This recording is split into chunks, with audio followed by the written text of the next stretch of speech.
রান্নাঘরে তেলের চুলায় হঠাৎ আগুন ধরে গেল। আমি ভয়ে চিৎকার করে উঠলাম। ছেলে দৌড়ে এসে কম্বল দিয়ে আগুন নেভাল। তারপর আমাকে জড়িয়ে ধরে বলল, মা, তুমি ভালো আছো তো? আমার সারা শরীর কাঁপছিল ভয়ে। সে আমাকে আরও শক্ত করে জড়িয়ে ধরল। মা, আজ তোমার কিছু হয়ে গেলে আমি বাঁচতাম না। আমি তার বুকে মুখ লুকিয়ে কাঁদতে লাগলাম। তুমি জানো না, যখন তোমার চিৎকার শুনলাম, আমার বুকের ভেতর কেমন জ্বলে উঠল। তার হাত দিয়ে আমার মাথা আদর করছিল। এই আগুনের চেয়েও বেশি আগুন জ্বলে আমার মনে, তোমার জন্য। আমি তার দিকে তাকালাম। আমি তোমাকে ভালোবাসি মা, আমার স্ত্রী হও। এই ঘরে আমরা একসাথে নতুন জীবন শুরু করি। রান্নাঘরে এখনো পোড়া তেলের গন্ধ ছিল। যেমন আমি তোমাকে আগুন থেকে রক্ষা করেছি, তেমনি সারা জীবন রক্ষা করব। বিয়ে করো আমাকে। তার বুকের স্পন্দন আমার কানে অনুভব করলাম। আমাদের ভালোবাসার আগুন কখনো নিভবে না। এই গল্পটি সম্পূর্ণ শুনলে আপনাদের পানি অটোমেটিক বের হয়ে যাবে। যত দ্রুত সম্ভব হাতের কাছে টিস্যু নিয়ে বসে পড়ুন। বিছানার চাদর যেন নষ্ট না হয় সেটা সম্পূর্ণ খেয়াল রাখার অনুরোধ জানিয়ে গল্পটি এখন শুরু করব। তার আগের সর্বশেষ অনুরোধ, দয়া করে এমন পানি বের করার গল্প নিয়মিত শুনতে আমাদের চ্যানেলটি সকলেই সাবস্ক্রাইব করুন। ধন্যবাদ। হ্যালো বন্ধুরা, আমার নাম মীরা খান। আমার বয়স ৪৩ বছর। আমার স্বামীর নাম করিম খান, বয়স ৪৬ বছর। আমাদের ২ সন্তান, রিয়াদ আর সাবিনা। রিয়াদ ২০ বছর বয়সী, বিশ্ববিদ্যালয়ে পড়ে। সাবিনা ১৩ বছর বয়সী, স্কুলে যায়। আমি মীরা খান। এই গল্পটা আমার নিজের অভিজ্ঞতা। যা ঘটেছিল তা ভাবতেই আমার গা কাঁপে। কিন্তু শুধু রহস্যের শুরু এটা ছিল। সেই রাতে আমি রান্নাঘরে গিয়েছিলাম রাতের খাবারের জন্য কিছু গরম করতে। হঠাৎ তেলের চুলায় আগুন ধরে গেল। আমি এতটাই ভয় পেয়েছিলাম যে চিৎকার করে উঠলাম। রিয়াদ দৌড়ে এসে কম্বল দিয়ে আগুন নেভাল। মা, তুমি ভালো আছো তো? তার চোখে এক অদ্ভুত চিন্তা দেখলাম। আমার সারা শরীর কাঁপছিল। সে আমাকে জড়িয়ে ধরল। এই মুহূর্তে আমি লক্ষ্য করলাম রিয়াদের আচরণ একটু অন্যরকম। মা, আজ তোমার কিছু হয়ে গেলে আমি বাঁচতাম না। তার কথায় কেমন যেন একটা গভীর আবেগ ছিল। তুমি জানো না, যখন তোমার চিৎকার শুনলাম, আমার বুকের ভেতর কেমন জ্বলে উঠল। রিয়াদ আমার মাথায় হাত রাখল। আমি তার দিকে তাকালাম। তার চোখে এক অদ্ভুত আলো। আমি তোমাকে ভালোবাসি মা। সে থামল। তারপর বলল, আমার স্ত্রী হও। এই ঘরে আমরা একসাথে নতুন জীবন শুরু করি। আমি হতবাক হয়ে গেলাম। এ কি বলছে রিয়াদ? হঠাৎ আমার মনে পড়ল কিছুদিন আগে সে একটা অদ্ভুত বই পড়ছিল। যেমন আমি তোমাকে আগুন থেকে রক্ষা করেছি, তেমনি সারা জীবন রক্ষা করব। তার কথা শুনে আমি বুঝতে পারলাম কোথাও যেন একটা গভীর রহস্য আছে। তার বুকের স্পন্দন অস্বাভাবিক দ্রুত ছিল। আমি ভাবলাম হয়তো আগুনের ভয়ে সে এরকম কথা বলছে। কিন্তু পরের দিন থেকেই রিয়াদের আচরণ সম্পূর্ণ বদলে গেল। সে আমার দিকে এমনভাবে তাকাত যেন আমাকে চিনতে পারছে না। একদিন সকালে উঠে দেখি রিয়াদ আমার জন্য চা বানিয়ে রেখেছে। মা, তুমি কি গতকালকের কথা মনে আছে? কোনো কথা? আমি জিজ্ঞেস করলাম। আগুনের কথা? আর আমার প্রস্তাবের কথা? আমি লজ্জা পেয়ে বললাম, সেসব ভুলে যাও। তুমি আবেগের মাথায় এসব বলেছিলে। কিন্তু রিয়াদ বলল, না মা, আমি সত্যি বলেছিলাম। আমি সত্যিই তোমাকে চাই। এই কথা শুনে আমার গা গুলিয়ে গেল। আমি কিছু বুঝতে পারছিলাম না। হঠাৎ আমার মনে একটা সন্দেহ জাগল। সেই রাতে আমি রিয়াদের ঘরে গেলাম। দেখি সে একটা পুরনো বই পড়ছে। বইটার নাম মনের গভীর রহস্য। এটা কি বই? আমি জিজ্ঞেস করলাম। এটা মানুষের মনোবিজ্ঞান নিয়ে একটা বই। এখানে লেখা আছে যে কিভাবে একজন মানুষ অন্য আরেকজনকে প্রভাবিত করতে পারে। আমি বুঝতে পারলাম এই বই পড়েই রিয়াদের মাথা খারাপ হয়ে গেছে। আমি বইটা নিয়ে পড়তে শুরু করলাম। বইতে লেখা ছিল মানুষের মন অত্যন্ত জটিল। কখনো কখনো একটা ঘটনা মানুষের চিন্তাধারা পুরো বদলে দিতে পারে। আমি আরও পড়তে থাকলাম। পরের পাতায় লেখা ছিল বিশেষ করে কোনো দুর্ঘটনার পর মানুষের মনে এক ধরনের মানসিক পরিবর্তন আসতে পারে। আমি বুঝতে পারলাম যে রান্নাঘরের আগুনের ঘটনার পর রিয়াদের মানসিক অবস্থা বদলে গেছে। পরের দিন আমি রিয়াদের সাথে কথা বললাম। তুমি কি মনে করো যে তোমার সাথে কিছু অস্বাভাবিক ঘটছে? রিয়াদ বলল, হ্যাঁ মা। আগুনের পর থেকে আমার মনে অদ্ভুত চিন্তা আসছে। আমি তোমাকে দেখলেই মনে হয় তুমি আমার জীবনের সবচেয়ে গুরুত্বপূর্ণ মানুষ। আমি বুঝতে পারলাম যে এটা একটা মানসিক সমস্যা। আমি সিদ্ধান্ত নিলাম তাকে একজন ডাক্তারের কাছে নিয়ে যেতে হবে। পরের দিন আমরা ডাক্তারের কাছে গেলাম। ডাক্তার রিয়াদের কথা শুনে বললেন, এটা পোস্টট্রমাটিক স্ট্রেস ডিসঅর্ডারের একটা রূপ। দুর্ঘটনার পর মানুষের মনে এরকম বিভ্রম হতে পারে কি? ডাক্তার আরও বললেন, সে যখন আপনাকে বাঁচিয়েছে তখন তার মনে একটা হিরো কমপ্লেক্স তৈরি হয়েছে।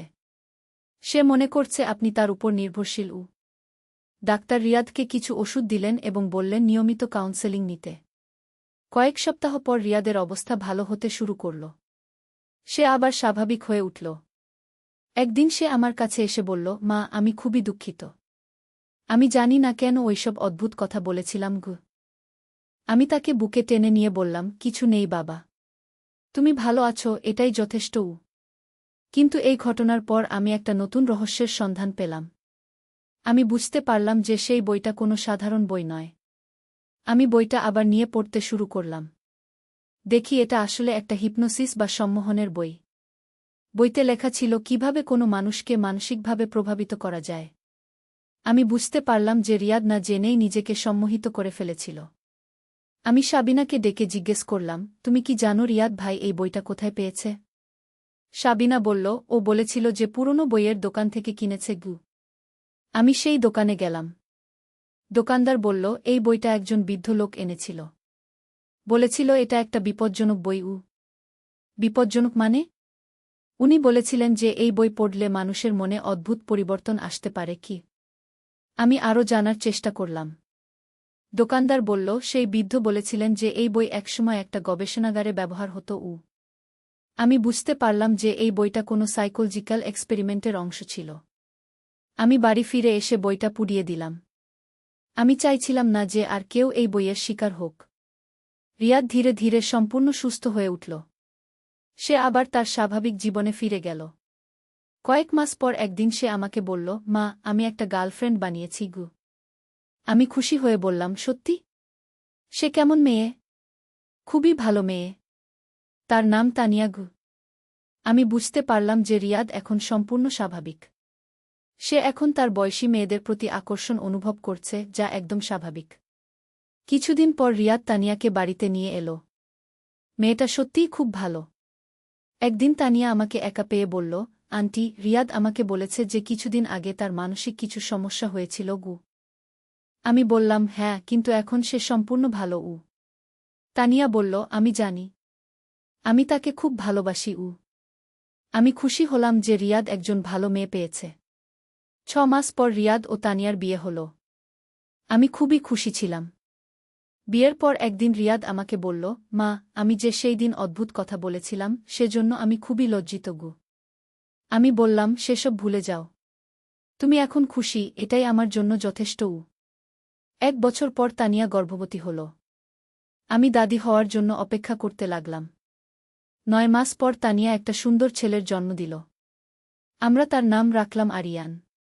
আরিয়ানকে দেখে আমার মনে পড়ল, রিয়াদ যখন ছোট ছিল তখনও এরকমই দেখতে ছিল। এখন আমার সংসারে নতুন আনন্দ এসেছে। রিয়াদ একজন ভালো বাবা হয়েছে। তানিয়া একজন আদর্শ বউ। সাবিনাও এখন বড় হয়েছে। সে কলেজে ভর্তি হয়েছে। আমার স্বামী করিম খান এখন রিটায়ার করেছেন। আমরা সবাই একসাথে থাকি। কিন্তু মাঝে মাঝে আমার মনে সেই রাতের কথা মনে পড়ে। কিভাবে একটা ছোট্ট দুর্ঘটনা আমাদের পুরো পরিবারকে একটা বড় সমস্যার মুখে ফেলে দিয়েছিল। কিন্তু আল্লাহর রহমতে সবকিছু ভালো হয়ে গেছে। রিয়াদ এখন একজন দায়িত্বশীল স্বামী ও বাবা। আমি বুঝেছি যে জীবনে অনেক সমস্যা আসে, কিন্তু সবার থেকে বড় কথা হল পারস্পরিক ভালোবাসা ও বোঝাপড়া। আজ যখন আমি আরিয়ানকে কোলে নিয়ে বসি তখন মনে হয় সব দুঃখ, সব কষ্ট ভুলে গেছি। রিয়াদ এখন একটা ভালো চাকরি করে। তানিয়া বাড়িতে থেকে আরিয়ানের যত্ন নেয়। আমি আর করিম ভাই এখন শুধু আমাদের নাতিকে নিয়ে সময় কাটাই। এই হলো আমাদের পারিবারিক গল্প। কিভাবে একটা ছোট্ট ঘটনা থেকে একটা বড় রহস্যের জন্ম হয়েছিল এবং কিভাবে সে রহস্যের সমাধান হয়েছিল। আমি মনে করি জীবনে যাই ঘটুক না কেন, পরিবারের সবাই যদি একসাথে থাকি তাহলে সব সমস্যার সমাধান হয়ে যায়। আজ সন্ধ্যায় যখন আমরা সবাই একসাথে বসে চা খাচ্ছিলাম, রিয়াদ বলল, মা, আমি কৃতজ্ঞ যে তুমি আমাকে সেই কঠিন সময়ে সাহায্য করেছিলে গু। আমি বললাম, এটাই তো মায়ের কাজ গু। তানিয়া বলল, আন্টি, রিয়াদ আমাকে সব বলেছে। আপনি সত্যিই একজন আদর্শ মা গু। সাবিনাও বলল, হ্যাঁ, আমাদের মা সত্যিই খুব ভালো উ। করিম ভাই বললেন, আমি গর্বিত যে আমার স্ত্রী এতটা বুদ্ধিমান গু। আমি সবার কথা শুনে খুব আবেগপ্রবণ হয়ে গেলাম। রাতে যখন সবাই ঘুমিয়ে পড়ল, আমি একা বসে ভাবছিলাম, জীবনটা কত অদ্ভুত। কখন কি ঘটে যায় কেউ জানে না। কিন্তু একটা কথা আমি বুঝেছি, যে ভালোবাসা ও ধৈর্যের সাথে যে কোনো সমস্যার সমাধান করা যায়। আমার পরিবার এখন খুশি। সবাই সুস্থ। আর কি চাই? হয়তো ভবিষ্যতে আরও অনেক চ্যালেঞ্জ আসবে, কিন্তু আমি জানি আমরা একসাথে মিলে সব সামলাতে পারব। এই গল্পটা আমি শেয়ার করলাম যাতে অন্যরাও বুঝতে পারে যে পারিবারিক সমস্যা হলে প্যানিক না করে ধৈর্য রেখে সমাধানের চেষ্টা করতে হয়। আজ রাতে যখন আমি বিছানায় শুতে যাব, আমি আল্লাহর কাছে শুকরিয়া জানাব যে তিনি আমাদের পরিবারকে এই কঠিন সময় থেকে উদ্ধার করেছেন। আমি আশা করি আমার এই গল্প শুনে অনেকেই উপকৃত হবেন। জীবনে যাই ঘটুক, হাল ছেড়ে দেওয়া উচিত নয়। পরিবার মানেই হলো একসাথে থাকা, একে অন্যকে সাহায্য করা। আমি গর্বিত যে আমার পরিবার এতটা শক্তিশালী। সবশেষে বলতে চাই, জীবনে অনেক রকম পরীক্ষা আসে, কিন্তু ভালোবাসা ও একতার শক্তিতে সব জয় করা যায়। এখন আমি আরও কিছু গোপন কথা বলবো যা আমি আগে কাউকে বলিনি। সেই রাতের পর যখন রিয়াদের অবস্থা খারাপ হয়েছিল, আমি নিজেও কিছু অদ্ভুত স্বপ্ন দেখতে শুরু করেছিলাম। স্বপ্নে দেখতাম যে আমি একটা পুরনো বাড়িতে আছি। সেই বাড়িতে একজন বৃদ্ধ মানুষ আমাকে কিছু বই দিচ্ছেন। তিনি বলছেন, এই বইগুলো পড়লে তুমি মানুষের মনের রহস্য জানতে পারবে গু। প্রথমে আমি এই স্বপ্নগুলোকে গুরুত্ব দিইনি। কিন্তু যখন দেখলাম যে রিয়াদের কাছেও একটা অনুরূপ বই আছে, তখন আমার সন্দেহ হল। আমি সেই বইয়ের দোকানদারের কাছে আবার গেলাম। তাকে জিজ্ঞেস করলাম, সেই বৃদ্ধ মানুষটি কেমন দেখতে ছিল? দোকানদার বলল, অত্যন্ত পাতলা, লম্বা লম্বা চুল, আর চোখ দুটো যেন কালো গহ্বরের মতো উ। আমার গা কাঁপল। আমার স্বপ্নে যাকে দেখেছিলাম তার সাথে এই বর্ণনা হুবহু মিলে যাচ্ছে। আমি আরও জানার চেষ্টা করলাম। দোকানদার বলল, সেই বৃদ্ধ আমাকে বলেছিল যে এই বইগুলো একটা বিশেষ গবেষণার অংশ ছিল। কিন্তু গবেষণা বন্ধ করে দিতে হয়েছিল কারণ এর ফলাফল খুবই বিপজ্জনক ছিল উ। আমি ঘরে ফিরে এসে ইন্টারনেটে খোঁজাখুঁজি শুরু করলাম। অনেক খোঁজাখুঁজির পর আমি একটা পুরনো গবেষণাপত্র পেলাম। সেই গবেষণাপত্রে লেখা ছিল, psychological manipulation through literary content নামে একটা প্রকল্প একসময় চালু করা হয়েছিল। এই প্রকল্পের মূল উদ্দেশ্য ছিল দেখা যে নির্দিষ্ট ধরনের লেখা পড়ে মানুষের চিন্তাভাবনা কতটা বদলানো যায়। কিন্তু প্রকল্পটি বন্ধ করে দিতে হয়েছিল কারণ অংশগ্রহণকারীদের মধ্যে গুরুতর মানসিক সমস্যা দেখা দিয়েছিল। আমি আরও পড়তে থাকলাম। দেখলাম যে এই প্রকল্পের প্রধান বিজ্ঞানী ছিলেন ড. আব্দুল মালিক। তিনি মনোবিজ্ঞানের একজন বিখ্যাত অধ্যাপক ছিলেন। কিন্তু প্রকল্প বন্ধ হওয়ার পর ড. মালিক নিখোঁজ হয়ে যান। তার আর কোনো খোঁজ পাওয়া যায়নি। আমার সন্দেহ হল যে দোকানদার যে বৃদ্ধের কথা বলেছে তিনিই হয়তো ড. মালিক। আমি সিদ্ধান্ত নিলাম যে আমাকে এই রহস্যের গভীরে যেতে হবে। আমি জানতে চাইলাম যে সেই বই কিভাবে রিয়াদের কাছে পৌঁছেছে। আমি রিয়াদকে জিজ্ঞেস করলাম, তুমি সেই বইটা কিভাবে খুঁজে পেলে? রিয়াদ বলল, আমি তো বলেছি পুরনো বইয়ের দোকান থেকে কিনেছি গি।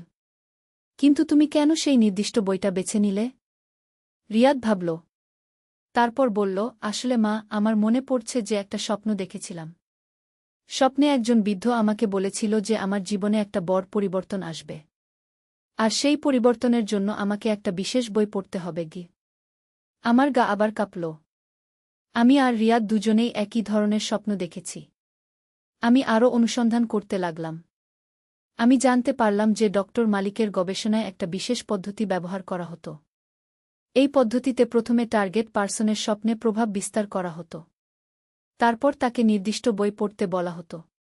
আমি বুঝতে পারলাম যে আমরা একটা বড় পরীক্ষার অংশ হয়ে গেছি। আমি সিদ্ধান্ত নিলাম যে আমাকে ড.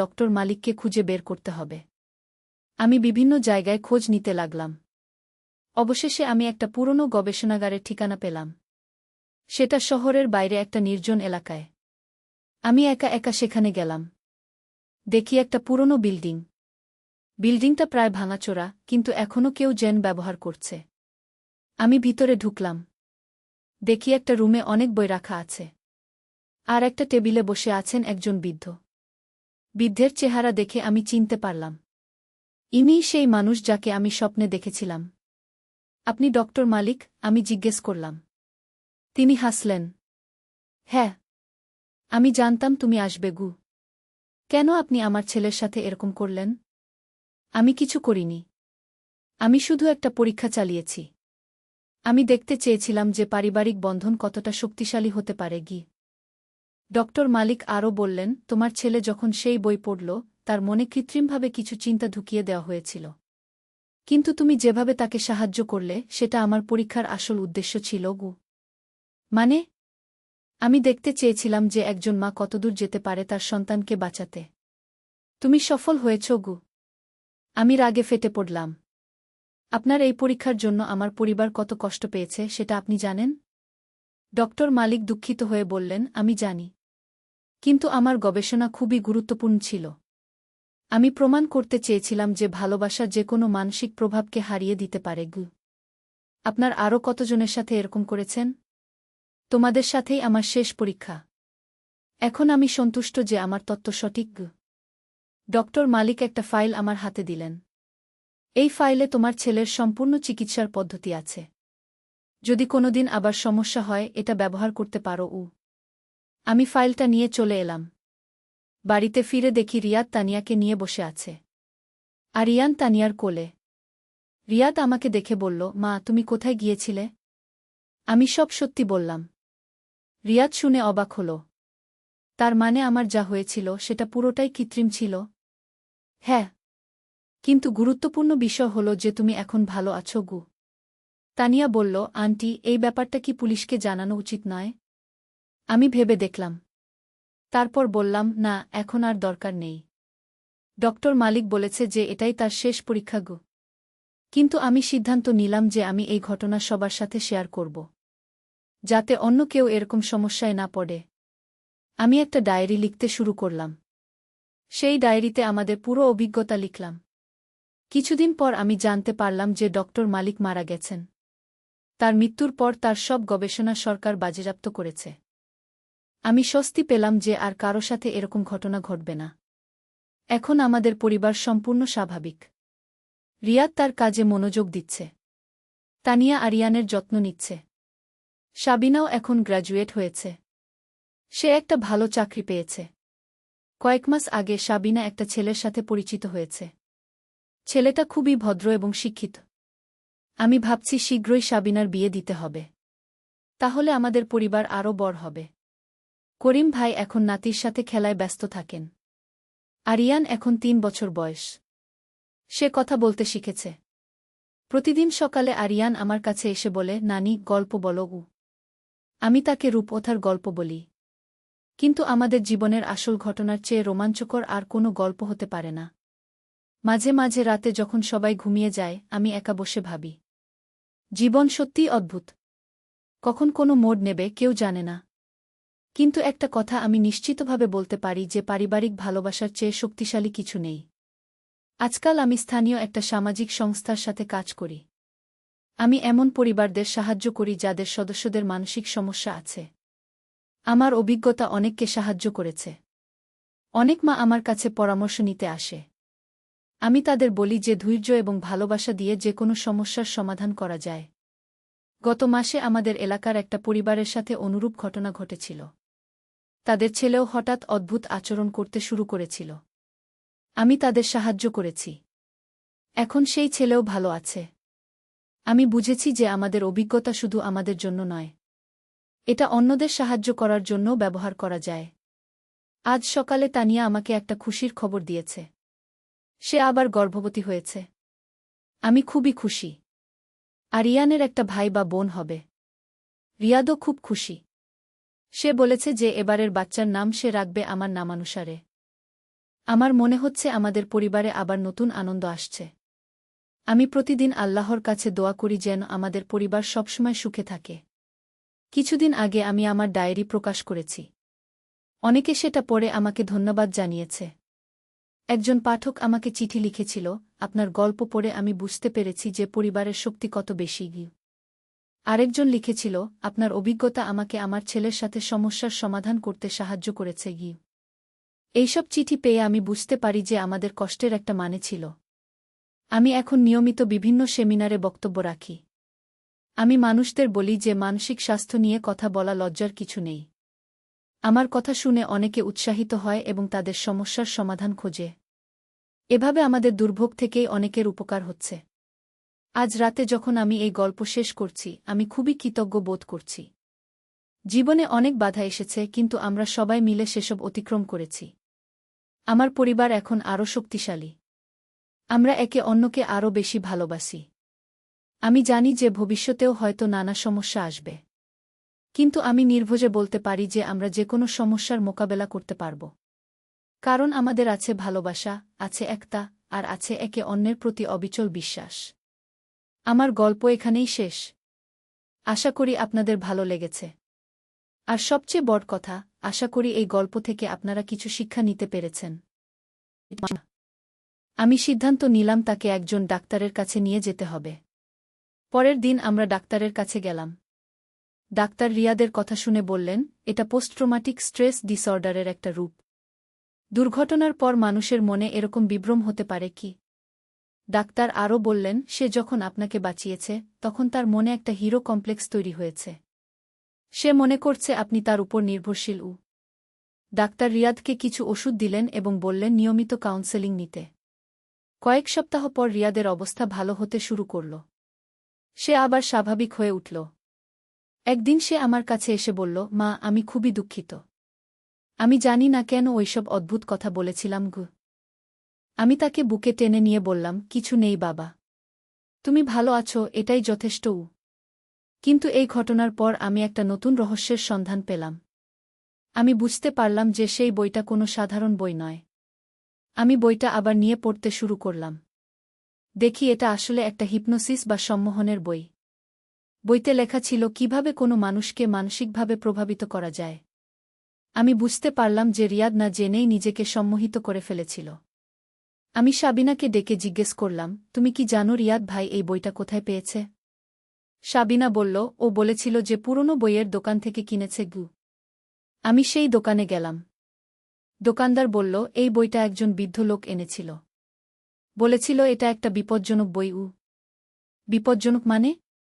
উনি বলেছিলেন যে এই বই পড়লে মানুষের মনে অদ্ভুত পরিবর্তন আসতে পারে কি? আমি আরও জানার চেষ্টা করলাম।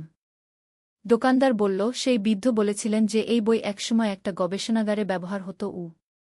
আমি বুঝতে পারলাম যে এই বইটা কোনো সাইকোলজিক্যাল এক্সপেরিমেন্টের অংশ ছিল।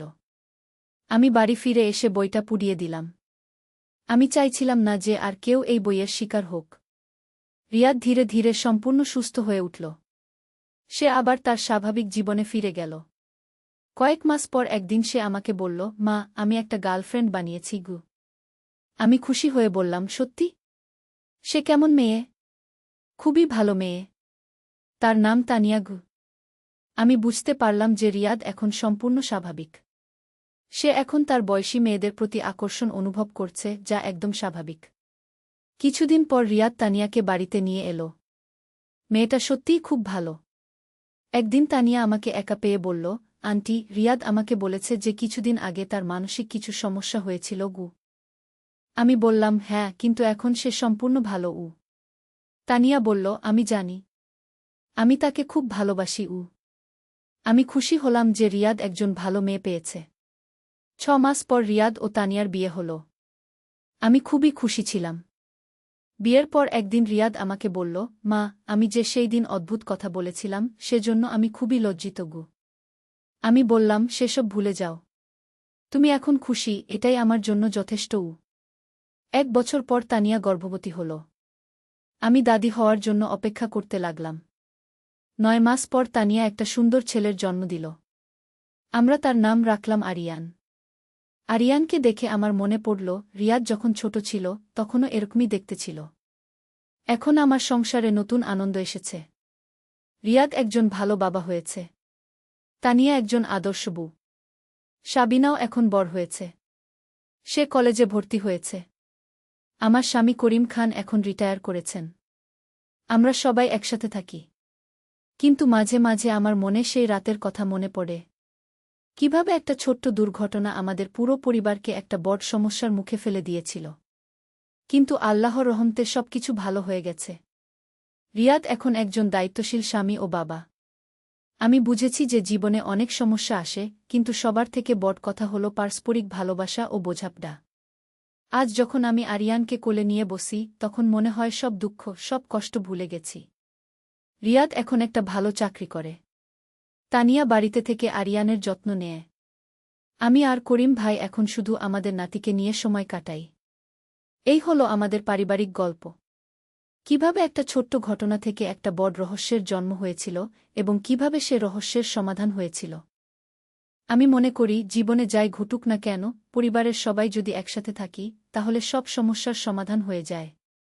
আজ সন্ধ্যায় যখন আমরা সবাই একসাথে বসে চা খাচ্ছিলাম, রিয়াদ বলল, মা, আমি কৃতজ্ঞ যে তুমি আমাকে সেই কঠিন সময়ে সাহায্য করেছিলে গু। আমি বললাম, এটাই তো মায়ের কাজ গু। তানিয়া বলল, আন্টি, রিয়াদ আমাকে সব বলেছে। আপনি সত্যিই একজন আদর্শ মা গু। সাবিনাও বলল, হ্যাঁ, আমাদের মা সত্যিই খুব ভালো গু। করিম ভাই বললেন, আমি গর্বিত যে আমার স্ত্রী এতটা বুদ্ধিমান গু। আমি সবার কথা শুনে খুব আবেগপ্রবণ হয়ে গেলাম। রাতে যখন সবাই ঘুমিয়ে পড়ল, আমি একা বসে ভাবছিলাম, জীবনটা কত অদ্ভুত। কখন কি ঘটে যায় কেউ জানে না। কিন্তু একটা কথা আমি বুঝেছি, যে ভালোবাসা ও ধৈর্যের সাথে যে কোনো সমস্যার সমাধান করা যায়। আমার পরিবার এখন খুশি। সবাই সুস্থ। আর কি চাই? হয়তো ভবিষ্যতে আরও অনেক চ্যালেঞ্জ আসবে, কিন্তু আমি জানি আমরা একসাথে মিলে সব সামলাতে পারব। এই গল্পটা আমি শেয়ার করলাম যাতে অন্যরাও বুঝতে পারে যে পারিবারিক সমস্যা হলে প্যানিক না করে ধৈর্য রেখে সমাধানের চেষ্টা করতে হয়। আজ রাতে যখন আমি বিছানায় শুতে যাব, আমি আল্লাহর কাছে শুকরিয়া জানাব যে তিনি আমাদের পরিবারকে এই কঠিন সময় থেকে উদ্ধার করেছেন। আমি আশা করি আমার এই গল্প শুনে অনেকেই উপকৃত হবেন। জীবনে যাই ঘটুক, হাল ছেড়ে দেওয়া উচিত নয়। পরিবার মানেই হলো একসাথে থাকা, একে অন্যকে সাহায্য করা। আমি গর্বিত যে আমার পরিবার এতটা শক্তিশালী। সবশেষে বলতে চাই, জীবনে অনেক রকম পরীক্ষা আসে, কিন্তু ভালোবাসা ও একতার শক্তিতে সব জয় করা যায়। এখন আমি আরও কিছু গোপন কথা বলবো যা আমি আগে কাউকে বলিনি। সেই রাতের পর যখন রিয়াদের অবস্থা খারাপ হয়েছিল, আমি নিজেও কিছু অদ্ভুত স্বপ্ন দেখতে শুরু করেছিলাম। স্বপ্নে দেখতাম যে আমি একটা পুরনো বাড়িতে আছি। সেই বাড়িতে একজন বৃদ্ধ মানুষ আমাকে কিছু বই দিচ্ছেন। তিনি বলছেন, এই বইগুলো পড়লে তুমি মানুষের মনের রহস্য জানতে পারবে গু। প্রথমে আমি এই স্বপ্নগুলোকে গুরুত্ব দিইনি। কিন্তু যখন দেখলাম যে রিয়াদের কাছেও একটা অনুরূপ বই আছে, তখন আমার সন্দেহ হল। আমি সেই বইয়ের দোকানদারের কাছে আবার গেলাম। তাকে জিজ্ঞেস করলাম, সেই বৃদ্ধ মানুষটি কেমন দেখতে ছিল? দোকানদার বলল, অত্যন্ত পাতলা, লম্বা লম্বা চুল, আর চোখ দুটো যেন কালো গহ্বরের মতো উ। আমার গা কাঁপল। আমার স্বপ্নে যাকে দেখেছিলাম তার সাথে এই বর্ণনা হুবহু মিলে যাচ্ছে। আমি আরও জানার চেষ্টা করলাম। দোকানদার বলল, সেই বৃদ্ধ আমাকে বলেছিল যে এই বইগুলো একটা বিশেষ গবেষণার অংশ ছিল। কিন্তু গবেষণা বন্ধ করে দিতে হয়েছিল কারণ এর ফলাফল খুবই বিপজ্জনক ছিল গু। আমি ঘরে ফিরে এসে ইন্টারনেটে খোঁজাখুঁজি শুরু করলাম। অনেক খোঁজাখুঁজির পর আমি একটা পুরনো গবেষণাপত্র পেলাম। সেই গবেষণাপত্রে লেখা ছিল, psychological manipulation through literary content নামে একটা প্রকল্প একসময় চালু করা হয়েছিল। এই প্রকল্পের মূল উদ্দেশ্য ছিল দেখা যে নির্দিষ্ট ধরনের লেখা পড়ে মানুষের চিন্তাভাবনা কতটা বদলানো যায়। কিন্তু প্রকল্পটি বন্ধ করে দিতে হয়েছিল কারণ অংশগ্রহণকারীদের মধ্যে গুরুতর মানসিক সমস্যা দেখা দিয়েছিল। আমি আরও পড়তে থাকলাম। দেখলাম যে এই প্রকল্পের প্রধান বিজ্ঞানী ছিলেন ড. আব্দুল মালিক। তিনি মনোবিজ্ঞানের একজন বিখ্যাত অধ্যাপক ছিলেন। কিন্তু প্রকল্প বন্ধ হওয়ার পর ড. মালিক নিখোঁজ হয়ে যান। তার আর কোনো খোঁজ পাওয়া যায়নি। আমার সন্দেহ হল যে দোকানদার যে বৃদ্ধের কথা বলেছে তিনিই হয়তো ড. মালিক। আমি সিদ্ধান্ত নিলাম যে আমাকে এই রহস্যের গভীরে যেতে হবে। আমি জানতে চাইলাম যে সেই বই কিভাবে রিয়াদের কাছে পৌঁছেছে। আমি রিয়াদকে জিজ্ঞেস করলাম, তুমি সেই বইটা কিভাবে খুঁজে পেলে? রিয়াদ বলল, আমি তো বলেছি পুরনো বইয়ের দোকান থেকে কিনেছি গি। কিন্তু তুমি কেন সেই নির্দিষ্ট বইটা বেছে নিলে? রিয়াদ ভাবল। তারপর বলল, আসলে মা, আমার মনে পড়ছে যে একটা স্বপ্ন দেখেছিলাম। স্বপ্নে একজন বৃদ্ধ আমাকে বলেছিল যে আমার জীবনে একটা বড় পরিবর্তন আসবে। আর সেই পরিবর্তনের জন্য আমাকে একটা বিশেষ বই পড়তে হবে গি। আমার গা আবার কাঁপল। আমি আর রিয়াদ দুজনেই একই ধরনের স্বপ্ন দেখেছি। আমি আরও অনুসন্ধান করতে লাগলাম। আমি জানতে পারলাম যে ডক্টর মালিকের গবেষণায় একটা বিশেষ পদ্ধতি ব্যবহার করা হতো। এই পদ্ধতিতে প্রথমে টার্গেট পার্সনের স্বপ্নে প্রভাব বিস্তার করা হতো। তারপর তাকে নির্দিষ্ট বই পড়তে বলা হতো। আমি বুঝতে পারলাম যে আমরা একটা বড় পরীক্ষার অংশ হয়ে গেছি। আমি সিদ্ধান্ত নিলাম যে আমাকে ডক্টর মালিককে খুঁজে বের করতে হবে। আমি বিভিন্ন জায়গায় খোঁজ নিতে লাগলাম। অবশেষে আমি একটা পুরনো গবেষণাগারের ঠিকানা পেলাম। সেটা শহরের বাইরে একটা নির্জন এলাকায়। আমি একা একা সেখানে গেলাম। দেখি একটা পুরনো বিল্ডিং। বিল্ডিংটা প্রায় ভাঙাচোরা, কিন্তু এখনও কেউ যেন ব্যবহার করছে। আমি ভিতরে ঢুকলাম। দেখি একটা রুমে অনেক বই রাখা আছে। আর একটা টেবিলে বসে আছেন একজন বৃদ্ধ। বৃদ্ধের চেহারা দেখে আমি চিনতে পারলাম। ইনিই সেই মানুষ যাকে আমি স্বপ্নে দেখেছিলাম। আপনি ডক্টর মালিক? আমি জিজ্ঞেস করলাম। তিনি হাসলেন। হ্যাঁ, আমি জানতাম তুমি আসবে গু। কেন আপনি আমার ছেলের সাথে এরকম করলেন? আমি কিছু করিনি। আমি শুধু একটা পরীক্ষা চালিয়েছি। আমি দেখতে চেয়েছিলাম যে পারিবারিক বন্ধন কতটা শক্তিশালী হতে পারে গি। ডক্টর মালিক আরও বললেন, তোমার ছেলে যখন সেই বই পড়ল, তার মনে কৃত্রিমভাবে কিছু চিন্তা ঢুকিয়ে দেওয়া হয়েছিল। কিন্তু তুমি যেভাবে তাকে সাহায্য করলে, সেটা আমার পরীক্ষার আসল উদ্দেশ্য ছিল গু। মানে? আমি দেখতে চেয়েছিলাম যে একজন মা কতদূর যেতে পারে তার সন্তানকে বাঁচাতে। তুমি সফল হয়েছ গু। আমি রাগে ফেটে পড়লাম। আপনার এই পরীক্ষার জন্য আমার পরিবার কত কষ্ট পেয়েছে সেটা আপনি জানেন? ডক্টর মালিক দুঃখিত হয়ে বললেন, আমি জানি। কিন্তু আমার গবেষণা খুবই গুরুত্বপূর্ণ ছিল। আমি প্রমাণ করতে চেয়েছিলাম যে ভালোবাসা যে কোনো মানসিক প্রভাবকে হারিয়ে দিতে পারে গু। আপনার আরও কতজনের সাথে এরকম করেছেন? তোমাদের সাথেই আমার শেষ পরীক্ষা। এখন আমি সন্তুষ্ট যে আমার তত্ত্ব সঠিক গু। ডক্টর মালিক একটা ফাইল আমার হাতে দিলেন। এই ফাইলে তোমার ছেলের সম্পূর্ণ চিকিৎসার পদ্ধতি আছে। যদি কোনোদিন আবার সমস্যা হয়, এটা ব্যবহার করতে পারো উ। আমি ফাইলটা নিয়ে চলে এলাম। বাড়িতে ফিরে দেখি রিয়াদ তানিয়াকে নিয়ে বসে আছে। আরিয়ান তানিয়ার কোলে। রিয়াদ আমাকে দেখে বলল, মা, তুমি কোথায় গিয়েছিলে? আমি সব সত্যি বললাম। রিয়াদ শুনে অবাক হল। তার মানে আমার যা হয়েছিল সেটা পুরোটাই কৃত্রিম ছিল? হ্যাঁ।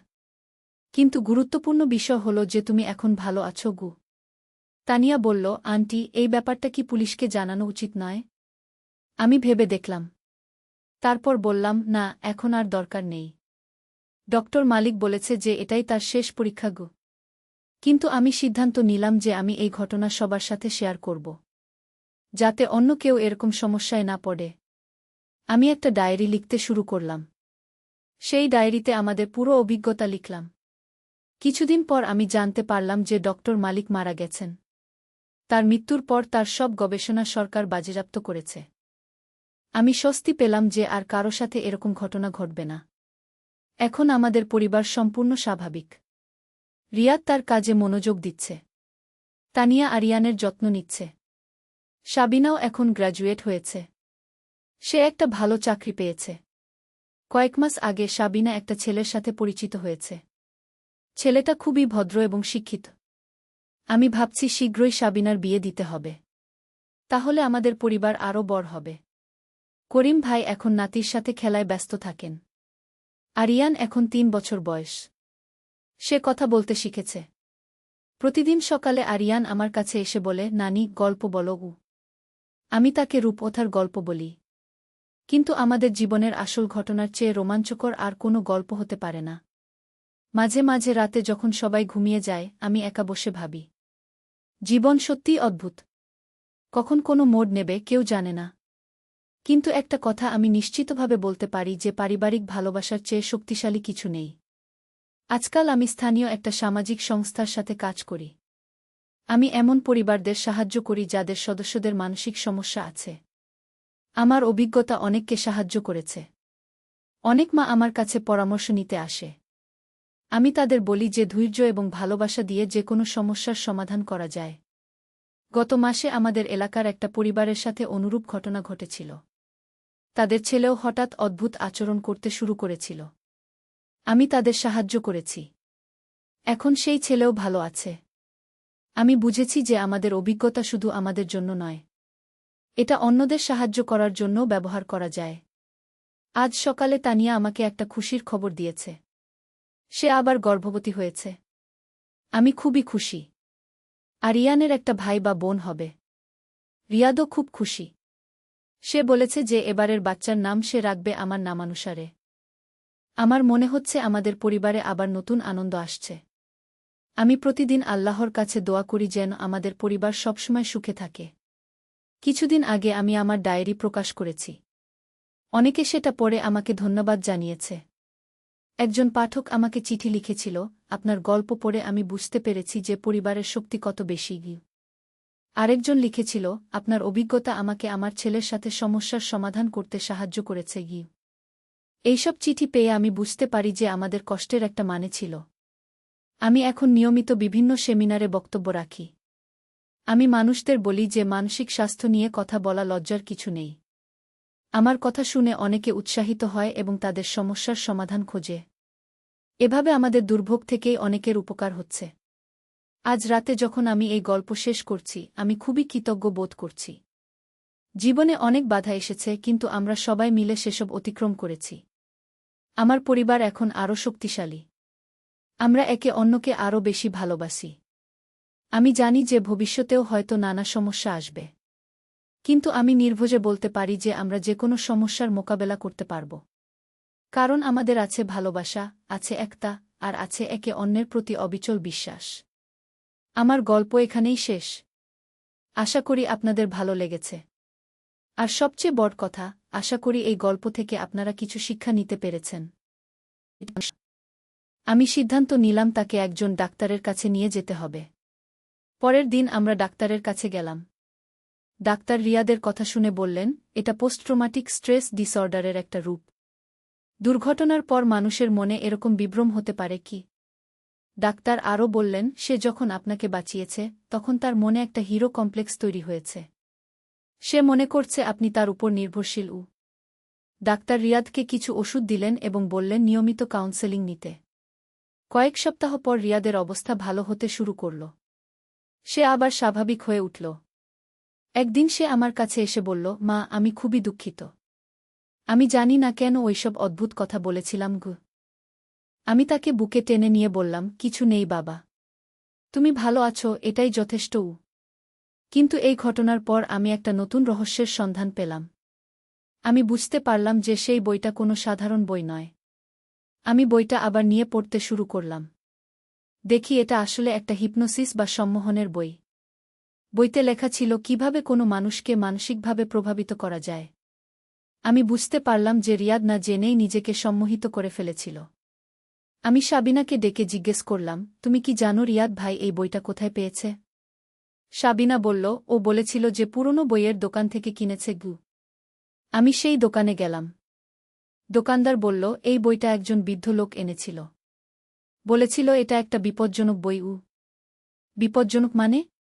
উনি বলেছিলেন যে এই বই পড়লে মানুষের মনে অদ্ভুত পরিবর্তন আসতে পারে। কি? আমি আরও জানার চেষ্টা করলাম। দোকানদার বলল, সেই বৃদ্ধ বলেছিলেন যে এই বই একসময় একটা গবেষণাগারে ব্যবহার হতো। আমি বুঝতে পারলাম যে এই বইটা কোনো সাইকোলজিক্যাল এক্সপেরিমেন্টের অংশ ছিল। আমি বাড়ি ফিরে এসে বইটা পুড়িয়ে দিলাম। আমি চাইছিলাম না যে আর কেউ এই বইয়ের শিকার হোক। রিয়াদ ধীরে ধীরে সম্পূর্ণ সুস্থ হয়ে উঠল। সে আবার তার স্বাভাবিক জীবনে ফিরে গেল। কয়েক মাস পর একদিন সে আমাকে বলল, মা, আমি একটা গার্লফ্রেন্ড বানিয়েছি। আমি খুশি হয়ে বললাম, সত্যি? সে কেমন মেয়ে? খুবই ভালো মেয়ে। তার নাম তানিয়া। আমি বুঝতে পারলাম যে রিয়াদ এখন সম্পূর্ণ স্বাভাবিক। সে এখন তার বয়সী মেয়েদের প্রতি আকর্ষণ অনুভব করছে, যা একদম স্বাভাবিক। কিছুদিন পর রিয়াদ তানিয়াকে বাড়িতে নিয়ে এলো। মেয়েটা সত্যিই খুব ভালো। একদিন তানিয়া আমাকে একা পেয়ে বলল, আন্টি, রিয়াদ আমাকে বলেছে যে কিছুদিন আগে তার মানসিক কিছু সমস্যা হয়েছিল। আমি বললাম, হ্যাঁ, কিন্তু এখন সে সম্পূর্ণ ভালো। তানিয়া বলল, আমি জানি। আমি তাকে খুব ভালোবাসি। আমি খুশি হলাম যে রিয়াদ একজন ভালো মেয়ে পেয়েছে। 6 মাস পর রিয়াদ ও তানিয়ার বিয়ে হল। আমি খুবই খুশি ছিলাম। বিয়ের পর একদিন রিয়াদ আমাকে বলল, মা, আমি যে সেই দিন অদ্ভুত কথা বলেছিলাম সেজন্য আমি খুবই লজ্জিত। আমি বললাম, সেসব ভুলে যাও। তুমি এখন খুশি, এটাই আমার জন্য যথেষ্ট। 1 বছর পর তানিয়া গর্ভবতী হল। আমি দাদি হওয়ার জন্য অপেক্ষা করতে লাগলাম। 9 মাস পর তানিয়া একটা সুন্দর ছেলের জন্ম দিল। আমরা তার নাম রাখলাম আরিয়ান। আরিয়ানকে দেখে আমার মনে পড়ল, রিয়াদ যখন ছোট ছিল তখনও এরকমই দেখতে ছিল। এখন আমার সংসারে নতুন আনন্দ এসেছে। রিয়াদ একজন ভালো বাবা হয়েছে। তানিয়া একজন আদর্শ বউ। সাবিনাও এখন বড় হয়েছে। সে কলেজে ভর্তি হয়েছে। আমার স্বামী করিম খান এখন রিটায়ার করেছেন। আমরা সবাই একসাথে থাকি। কিন্তু মাঝে মাঝে আমার মনে সেই রাতের কথা মনে পড়ে। কিভাবে একটা ছোট্ট দুর্ঘটনা আমাদের পুরো পরিবারকে একটা বড় সমস্যার মুখে ফেলে দিয়েছিল। কিন্তু আল্লাহর রহমতে সবকিছু ভালো হয়ে গেছে। রিয়াদ এখন একজন দায়িত্বশীল স্বামী ও বাবা। আমি বুঝেছি যে জীবনে অনেক সমস্যা আসে, কিন্তু সবার থেকে বড় কথা হল পারস্পরিক ভালোবাসা ও বোঝাপড়া। আজ যখন আমি আরিয়ানকে কোলে নিয়ে বসি তখন মনে হয় সব দুঃখ, সব কষ্ট ভুলে গেছি। রিয়াদ এখন একটা ভালো চাকরি করে। তানিয়া বাড়িতে থেকে আরিয়ানের যত্ন নেয়। আমি আর করিম ভাই এখন শুধু আমাদের নাতিকে নিয়ে সময় কাটাই। এই হলো আমাদের পারিবারিক গল্প। কিভাবে একটা ছোট্ট ঘটনা থেকে একটা বড় রহস্যের জন্ম হয়েছিল এবং কিভাবে সে রহস্যের সমাধান হয়েছিল। আমি মনে করি জীবনে যাই ঘটুক না কেন, পরিবারের সবাই যদি একসাথে থাকি তাহলে সব সমস্যার সমাধান হয়ে যায়। আজ সন্ধ্যায় যখন আমরা সবাই একসাথে বসে চা খাচ্ছিলাম, রিয়াদ বলল, মা, আমি কৃতজ্ঞ যে তুমি আমাকে সেই কঠিন সময়ে সাহায্য করেছিলে গু। আমি বললাম, এটাই তো মায়ের কাজ গু। তানিয়া বলল, আন্টি, রিয়াদ আমাকে সব বলেছে। আপনি সত্যিই একজন আদর্শ মা গু। সাবিনাও বলল, হ্যাঁ, আমাদের মা সত্যিই খুব ভালো উ। করিম ভাই বললেন, আমি গর্বিত যে আমার স্ত্রী এতটা বুদ্ধিমান গু। আমি সবার কথা শুনে খুব আবেগপ্রবণ হয়ে গেলাম। রাতে যখন সবাই ঘুমিয়ে পড়ল আমি একা বসে ভাবছিলাম, জীবনটা কত অদ্ভুত। কখন কি ঘটে যায় কেউ জানে না। কিন্তু একটা কথা আমি বুঝেছি, যে ভালোবাসা ও ধৈর্যের সাথে যে কোনো সমস্যার সমাধান করা যায়। আমার পরিবার এখন খুশি। সবাই সুস্থ। আর কি চাই? হয়তো ভবিষ্যতে আরও অনেক চ্যালেঞ্জ আসবে, কিন্তু আমি জানি আমরা একসাথে মিলে সব সামলাতে পারব। এই গল্পটা আমি শেয়ার করলাম যাতে অন্যরাও বুঝতে পারে যে পারিবারিক সমস্যা হলে প্যানিক না করে ধৈর্য রেখে সমাধানের চেষ্টা করতে হয়। আজ রাতে যখন আমি বিছানায় শুতে যাব, আমি আল্লাহর কাছে শুকরিয়া জানাব যে তিনি আমাদের পরিবারকে এই কঠিন সময় থেকে উদ্ধার করেছেন। আমি আশা করি আমার এই গল্প শুনে অনেকেই উপকৃত হবেন। জীবনে যাই ঘটুক, হাল ছেড়ে দেওয়া উচিত নয়। পরিবার মানেই হলো একসাথে থাকা, একে অন্যকে সাহায্য করা। আমি গর্বিত যে আমার পরিবার এতটা শক্তিশালী। সবশেষে বলতে চাই, জীবনে অনেক রকম পরীক্ষা আসে, কিন্তু ভালোবাসা ও একতার শক্তিতে সব জয় করা যায়। এখন আমি আরও কিছু গোপন কথা বলবো যা আমি আগে কাউকে বলিনি। সেই রাতের পর যখন রিয়াদের অবস্থা খারাপ হয়েছিল, আমি নিজেও কিছু অদ্ভুত স্বপ্ন দেখতে শুরু করেছিলাম। স্বপ্নে দেখতাম যে আমি একটা পুরনো বাড়িতে আছি। সেই বাড়িতে একজন বৃদ্ধ মানুষ আমাকে কিছু বই দিচ্ছেন। তিনি বলছেন, এই বইগুলো পড়লে তুমি মানুষের মনের রহস্য জানতে পারবে গু। প্রথমে আমি এই স্বপ্নগুলোকে গুরুত্ব দিইনি। কিন্তু যখন দেখলাম যে রিয়াদের কাছেও একটা অনুরূপ বই আছে, তখন আমার সন্দেহ হল। আমি সেই বইয়ের দোকানদারের কাছে আবার গেলাম। তাকে জিজ্ঞেস করলাম, সেই বৃদ্ধ মানুষটি কেমন দেখতে ছিল? দোকানদার বলল, অত্যন্ত পাতলা, লম্বা লম্বা চুল, আর চোখ দুটো যেন কালো গহ্বরের মতো উ। আমার গা কাঁপল। আমার স্বপ্নে যাকে দেখেছিলাম তার সাথে এই বর্ণনা হুবহু মিলে যাচ্ছে। আমি আরও জানার চেষ্টা করলাম। দোকানদার বলল, সেই বৃদ্ধ আমাকে বলেছিল যে এই বইগুলো একটা বিশেষ গবেষণার অংশ ছিল। কিন্তু গবেষণা বন্ধ করে দিতে হয়েছিল কারণ এর ফলাফল খুবই বিপজ্জনক ছিল উ। আমি ঘরে ফিরে এসে ইন্টারনেটে খোঁজাখুঁজি শুরু করলাম। অনেক খোঁজাখুঁজির পর আমি একটা পুরনো গবেষণাপত্র পেলাম। সেই গবেষণাপত্রে লেখা ছিল, psychological manipulation through literary content নামে একটা প্রকল্প একসময় চালু করা হয়েছিল। এই প্রকল্পের মূল উদ্দেশ্য ছিল দেখা যে নির্দিষ্ট ধরনের লেখা পড়ে মানুষের চিন্তাভাবনা কতটা বদলানো যায়। কিন্তু প্রকল্পটি বন্ধ করে দিতে হয়েছিল কারণ অংশগ্রহণকারীদের মধ্যে গুরুতর মানসিক সমস্যা দেখা দিয়েছিল। আমি আরও পড়তে থাকলাম। দেখলাম যে এই প্রকল্পের প্রধান বিজ্ঞানী ছিলেন ড. আব্দুল মালিক। তিনি মনোবিজ্ঞানের একজন বিখ্যাত অধ্যাপক ছিলেন। কিন্তু প্রকল্প বন্ধ হওয়ার পর ড. মালিক নিখোঁজ হয়ে যান। তার আর কোনো খোঁজ পাওয়া যায়নি। আমার সন্দেহ হল যে দোকানদার যে বৃদ্ধের কথা বলেছে তিনিই হয়তো ডক্টর মালিক। আমি সিদ্ধান্ত নিলাম যে আমাকে এই রহস্যের গভীরে যেতে হবে। আমি জানতে চাইলাম যে সেই বই কিভাবে রিয়াদের কাছে পৌঁছেছে। আমি রিয়াদকে জিজ্ঞেস করলাম, তুমি সেই বইটা কিভাবে খুঁজে পেলে?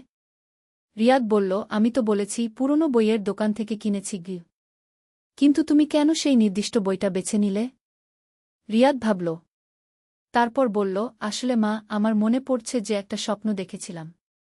স্বপ্নে একজন বৃদ্ধ আমাকে বলেছিল যে আমার জীবনে একটা বড় পরিবর্তন আসবে।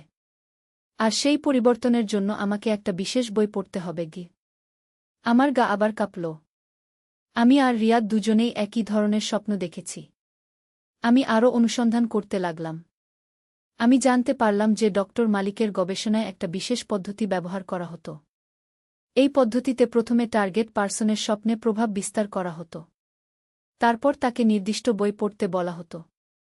আমি বুঝতে পারলাম যে আমরা একটা বড় পরীক্ষার অংশ হয়ে গেছি। আমি সিদ্ধান্ত নিলাম যে আমাকে ডক্টর মালিককে খুঁজে বের করতে হবে। আমি বিভিন্ন জায়গায় খোঁজ নিতে লাগলাম। অবশেষে আমি একটা পুরনো গবেষণাগারের ঠিকানা পেলাম। সেটা শহরের বাইরে একটা নির্জন এলাকায়।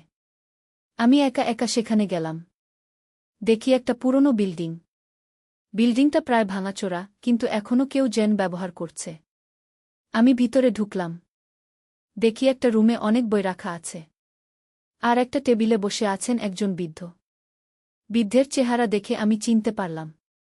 ইনিই সেই মানুষ যাকে আমি স্বপ্নে দেখেছিলাম। আপনি ডক্টর মালিক? আমি জিজ্ঞেস করলাম। তিনি হাসলেন। হ্যাঁ, আমি জানতাম তুমি আসবে গু। কেন আপনি আমার ছেলের সাথে এরকম করলেন? আমি কিছু করিনি। আমি শুধু একটা পরীক্ষা চালিয়েছি। আমি দেখতে চেয়েছিলাম যে পারিবারিক বন্ধন কতটা শক্তিশালী হতে পারে গি। ডক্টর মালিক আরও বললেন, তোমার ছেলে যখন সেই বই পড়ল, তার মনে কৃত্রিমভাবে কিছু চিন্তা ঢুকিয়ে দেওয়া হয়েছিল। কিন্তু তুমি যেভাবে তাকে সাহায্য করলে সেটা আমার পরীক্ষার আসল উদ্দেশ্য ছিল গু। মানে? আমি দেখতে চেয়েছিলাম যে একজন মা কতদূর যেতে পারে তার সন্তানকে বাঁচাতে। তুমি সফল হয়েছ গু। আমি রাগে ফেটে পড়লাম। আপনার এই পরীক্ষার জন্য আমার পরিবার কত কষ্ট পেয়েছে সেটা আপনি জানেন? ডক্টর মালিক দুঃখিত হয়ে বললেন, আমি জানি। কিন্তু আমার গবেষণা খুবই গুরুত্বপূর্ণ ছিল। আমি প্রমাণ করতে চেয়েছিলাম যে ভালোবাসা যে কোনো মানসিক প্রভাবকে হারিয়ে দিতে পারে গু। আপনার আরও কতজনের সাথে এরকম করেছেন? তোমাদের সাথেই আমার শেষ পরীক্ষা। এখন আমি সন্তুষ্ট যে আমার তত্ত্ব সঠিক গু। ডক্টর মালিক একটা ফাইল আমার হাতে দিলেন। এই ফাইলে তোমার ছেলের সম্পূর্ণ চিকিৎসার পদ্ধতি আছে। যদি কোনোদিন আবার সমস্যা হয় এটা ব্যবহার করতে পারো উ। আমি ফাইলটা নিয়ে চলে এলাম। বাড়িতে ফিরে দেখি রিয়াদ তানিয়াকে নিয়ে বসে আছে। আর রিয়ান তানিয়ার কোলে। রিয়াদ আমাকে দেখে বলল, মা, তুমি কোথায় গিয়েছিলে? আমি সব সত্যি বললাম। রিয়াদ শুনে অবাক হল। তার মানে আমার যা হয়েছিল সেটা পুরোটাই কৃত্রিম ছিল? হ্যাঁ। কিন্তু গুরুত্বপূর্ণ বিষয় হল যে তুমি এখন ভালো আছো গু। তানিয়া বলল, আন্টি, এই ব্যাপারটা কি পুলিশকে জানানো উচিত নয়? আমি ভেবে দেখলাম। তারপর বললাম, না, এখন আর দরকার নেই। ডক্টর মালিক বলেছে যে এটাই তার শেষ পরীক্ষা গু। কিন্তু আমি সিদ্ধান্ত নিলাম যে আমি এই ঘটনা সবার সাথে শেয়ার করব। যাতে অন্য কেউ এরকম সমস্যায় না পড়ে। আমি একটা ডায়েরি লিখতে শুরু করলাম। সেই ডায়েরিতে আমাদের পুরো অভিজ্ঞতা লিখলাম। কিছুদিন পর আমি জানতে পারলাম যে ডক্টর মালিক মারা গেছেন। তার মৃত্যুর পর তার সব গবেষণা সরকার বাজেয়াপ্ত করেছে। আমি স্বস্তি পেলাম যে আর কারো সাথে এরকম ঘটনা ঘটবে না। এখন আমাদের পরিবার সম্পূর্ণ স্বাভাবিক। রিয়াদ তার কাজে মনোযোগ দিচ্ছে। তানিয়া আরিয়ানের যত্ন নিচ্ছে। সাবিনাও এখন গ্র্যাজুয়েট হয়েছে। সে একটা ভালো চাকরি পেয়েছে। কয়েক মাস আগে সাবিনা একটা ছেলের সাথে পরিচিত হয়েছে। ছেলেটা খুবই ভদ্র এবং শিক্ষিত। আমি ভাবছি শীঘ্রই সাবিনার বিয়ে দিতে হবে। তাহলে আমাদের পরিবার আরও বড় হবে। করিম ভাই এখন নাতির সাথে খেলায় ব্যস্ত থাকেন। আরিয়ান এখন ৩ বছর বয়স। সে কথা বলতে শিখেছে। প্রতিদিন সকালে আরিয়ান আমার কাছে এসে বলে, নানি, গল্প বলো উ। আমি তাকে রূপকথার গল্প বলি। কিন্তু আমাদের জীবনের আসল ঘটনার চেয়ে রোমাঞ্চকর আর কোনো গল্প হতে পারে না। মাঝে মাঝে রাতে যখন সবাই ঘুমিয়ে যায় আমি একা বসে ভাবি, জীবন সত্যিই অদ্ভুত। কখন কোনো মোড় নেবে কেউ জানে না। কিন্তু একটা কথা আমি নিশ্চিতভাবে বলতে পারি যে পারিবারিক ভালোবাসার চেয়ে শক্তিশালী কিছু নেই। আজকাল আমি স্থানীয় একটা সামাজিক সংস্থার সাথে কাজ করি। আমি এমন পরিবারদের সাহায্য করি যাদের সদস্যদের মানসিক সমস্যা আছে। আমার অভিজ্ঞতা অনেককে সাহায্য করেছে। অনেক মা আমার কাছে পরামর্শ নিতে আসে। আমি তাদের বলি যে ধৈর্য এবং ভালোবাসা দিয়ে যে কোনো সমস্যার সমাধান করা যায়। গত মাসে আমাদের এলাকার একটা পরিবারের সাথে অনুরূপ ঘটনা ঘটেছিল। তাদের ছেলেও হঠাৎ অদ্ভুত আচরণ করতে শুরু করেছিল। আমি তাদের সাহায্য করেছি। এখন সেই ছেলেও ভালো আছে। আমি বুঝেছি যে আমাদের অভিজ্ঞতা শুধু আমাদের জন্য নয়, এটা অন্যদের সাহায্য করার জন্যও ব্যবহার করা যায়। আজ সকালে তানিয়া আমাকে একটা খুশির খবর দিয়েছে। সে আবার গর্ভবতী হয়েছে। আমি খুবই খুশি। আর রিয়ানের একটা ভাই বা বোন হবে। রিয়াদও খুব খুশি। সে বলেছে যে এবারের বাচ্চার নাম সে রাখবে আমার নামানুসারে। আমার মনে হচ্ছে আমাদের পরিবারে আবার নতুন আনন্দ আসছে। আমি প্রতিদিন আল্লাহর কাছে দোয়া করি যেন আমাদের পরিবার সবসময় সুখে থাকে। কিছুদিন আগে আমি আমার ডায়েরি প্রকাশ করেছি। অনেকে সেটা পড়ে আমাকে ধন্যবাদ জানিয়েছে। একজন পাঠক আমাকে চিঠি লিখেছিল, আপনার গল্প পড়ে আমি বুঝতে পেরেছি যে পরিবারের শক্তি কত বেশি। আরেকজন লিখেছিল, আপনার অভিজ্ঞতা আমাকে আমার ছেলের সাথে সমস্যার সমাধান করতে সাহায্য করেছে। এইসব চিঠি পেয়ে আমি বুঝতে পারি যে আমাদের কষ্টের একটা মানে ছিল। আমি এখন নিয়মিত বিভিন্ন সেমিনারে বক্তব্য রাখি। আমি মানুষদের বলি যে মানসিক স্বাস্থ্য নিয়ে কথা বলা লজ্জার কিছু নেই। আমার কথা শুনে অনেকে উৎসাহিত হয় এবং তাদের সমস্যার সমাধান খোঁজে। এভাবে আমাদের দুর্ভোগ থেকেই অনেকের উপকার হচ্ছে। আজ রাতে যখন আমি এই গল্প শেষ করছি আমি খুবই কৃতজ্ঞ বোধ করছি। জীবনে অনেক বাধা এসেছে কিন্তু আমরা সবাই মিলে সেসব অতিক্রম করেছি। আমার পরিবার এখন আরও শক্তিশালী। আমরা একে অন্যকে আরও বেশি ভালোবাসি। আমি জানি যে ভবিষ্যতেও হয়তো নানা সমস্যা আসবে। কিন্তু আমি নির্ভয়ে বলতে পারি যে আমরা যে কোনো সমস্যার মোকাবেলা করতে পারব। কারণ আমাদের আছে ভালোবাসা, আছে একতা, আর আছে একে অন্যের প্রতি অবিচল বিশ্বাস। আমার গল্প এখানেই শেষ। আশা করি আপনাদের ভালো লেগেছে। আর সবচেয়ে বড় কথা, আশা করি এই গল্প থেকে আপনারা কিছু শিক্ষা নিতে পেরেছেন। আমি সিদ্ধান্ত নিলাম তাকে একজন ডাক্তারের কাছে নিয়ে যেতে হবে। পরের দিন আমরা ডাক্তারের কাছে গেলাম। ডাক্তার রিয়াদের কথা শুনে বললেন, এটা পোস্টট্রমাটিক স্ট্রেস ডিসঅর্ডারের একটা রূপ। দুর্ঘটনার পর মানুষের মনে এরকম বিভ্রম হতে পারে কি? ডাক্তার আরও বললেন, সে যখন আপনাকে বাঁচিয়েছে তখন তার মনে একটা হিরো কমপ্লেক্স তৈরি হয়েছে। সে মনে করছে আপনি তার উপর নির্ভরশীল। ডাক্তার রিয়াদকে কিছু ওষুধ দিলেন এবং বললেন নিয়মিত কাউন্সেলিং নিতে। কয়েক সপ্তাহ পর রিয়াদের অবস্থা ভালো হতে শুরু করল। সে আবার স্বাভাবিক হয়ে উঠল। একদিন সে আমার কাছে এসে বলল, মা, আমি খুবই দুঃখিত। আমি জানি না কেন ওইসব অদ্ভুত কথা বলেছিলাম। আমি তাকে বুকে টেনে নিয়ে বললাম, কিছু নেই বাবা। তুমি ভালো আছো, এটাই যথেষ্ট। কিন্তু এই ঘটনার পর আমি একটা নতুন রহস্যের সন্ধান পেলাম। আমি বুঝতে পারলাম যে সেই বইটা কোনো সাধারণ বই নয়। আমি বইটা আবার নিয়ে পড়তে শুরু করলাম। দেখি এটা আসলে একটা হিপনোসিস বা সম্মোহনের বই। বইতে লেখা ছিল কিভাবে কোনো মানুষকে মানসিকভাবে প্রভাবিত করা যায়। আমি বুঝতে পারলাম যে রিয়াদ না জেনেই নিজেকে সম্মোহিত করে ফেলেছিল। আমি সাবিনাকে ডেকে জিজ্ঞেস করলাম, তুমি কি জানো রিয়াদ ভাই এই বইটা কোথায় পেয়েছে? সাবিনা বলল, ও বলেছিল যে পুরনো বইয়ের দোকান থেকে কিনেছে। আমি সেই দোকানে গেলাম। দোকানদার বলল, এই বইটা একজন বৃদ্ধ লোক এনেছিল। বলেছিল এটা একটা বিপজ্জনক বই। বিপজ্জনক মানে? উনি বলেছিলেন যে এই বই পড়লে মানুষের মনে অদ্ভুত পরিবর্তন আসতে পারে কি? আমি আরও জানার চেষ্টা করলাম। দোকানদার বলল, সেই বৃদ্ধ বলেছিলেন যে এই বই একসময় একটা গবেষণাগারে ব্যবহার হতো। আমি বুঝতে পারলাম যে এই বইটা কোনো সাইকোলজিক্যাল এক্সপেরিমেন্টের অংশ ছিল। আমি বাড়ি ফিরে এসে বইটা পুড়িয়ে দিলাম। আমি চাইছিলাম না যে আর কেউ এই বইয়ের শিকার হোক। রিয়াদ ধীরে ধীরে সম্পূর্ণ সুস্থ হয়ে উঠল। সে আবার তার স্বাভাবিক জীবনে ফিরে গেল। কয়েক মাস পর একদিন সে আমাকে বলল, মা, আমি একটা গার্লফ্রেন্ড বানিয়েছি। আমি খুশি হয়ে বললাম, সত্যি? সে কেমন মেয়ে? খুবই ভালো মেয়ে। তার নাম তানিয়া গু। আমি বুঝতে পারলাম যে রিয়াদ এখন সম্পূর্ণ স্বাভাবিক।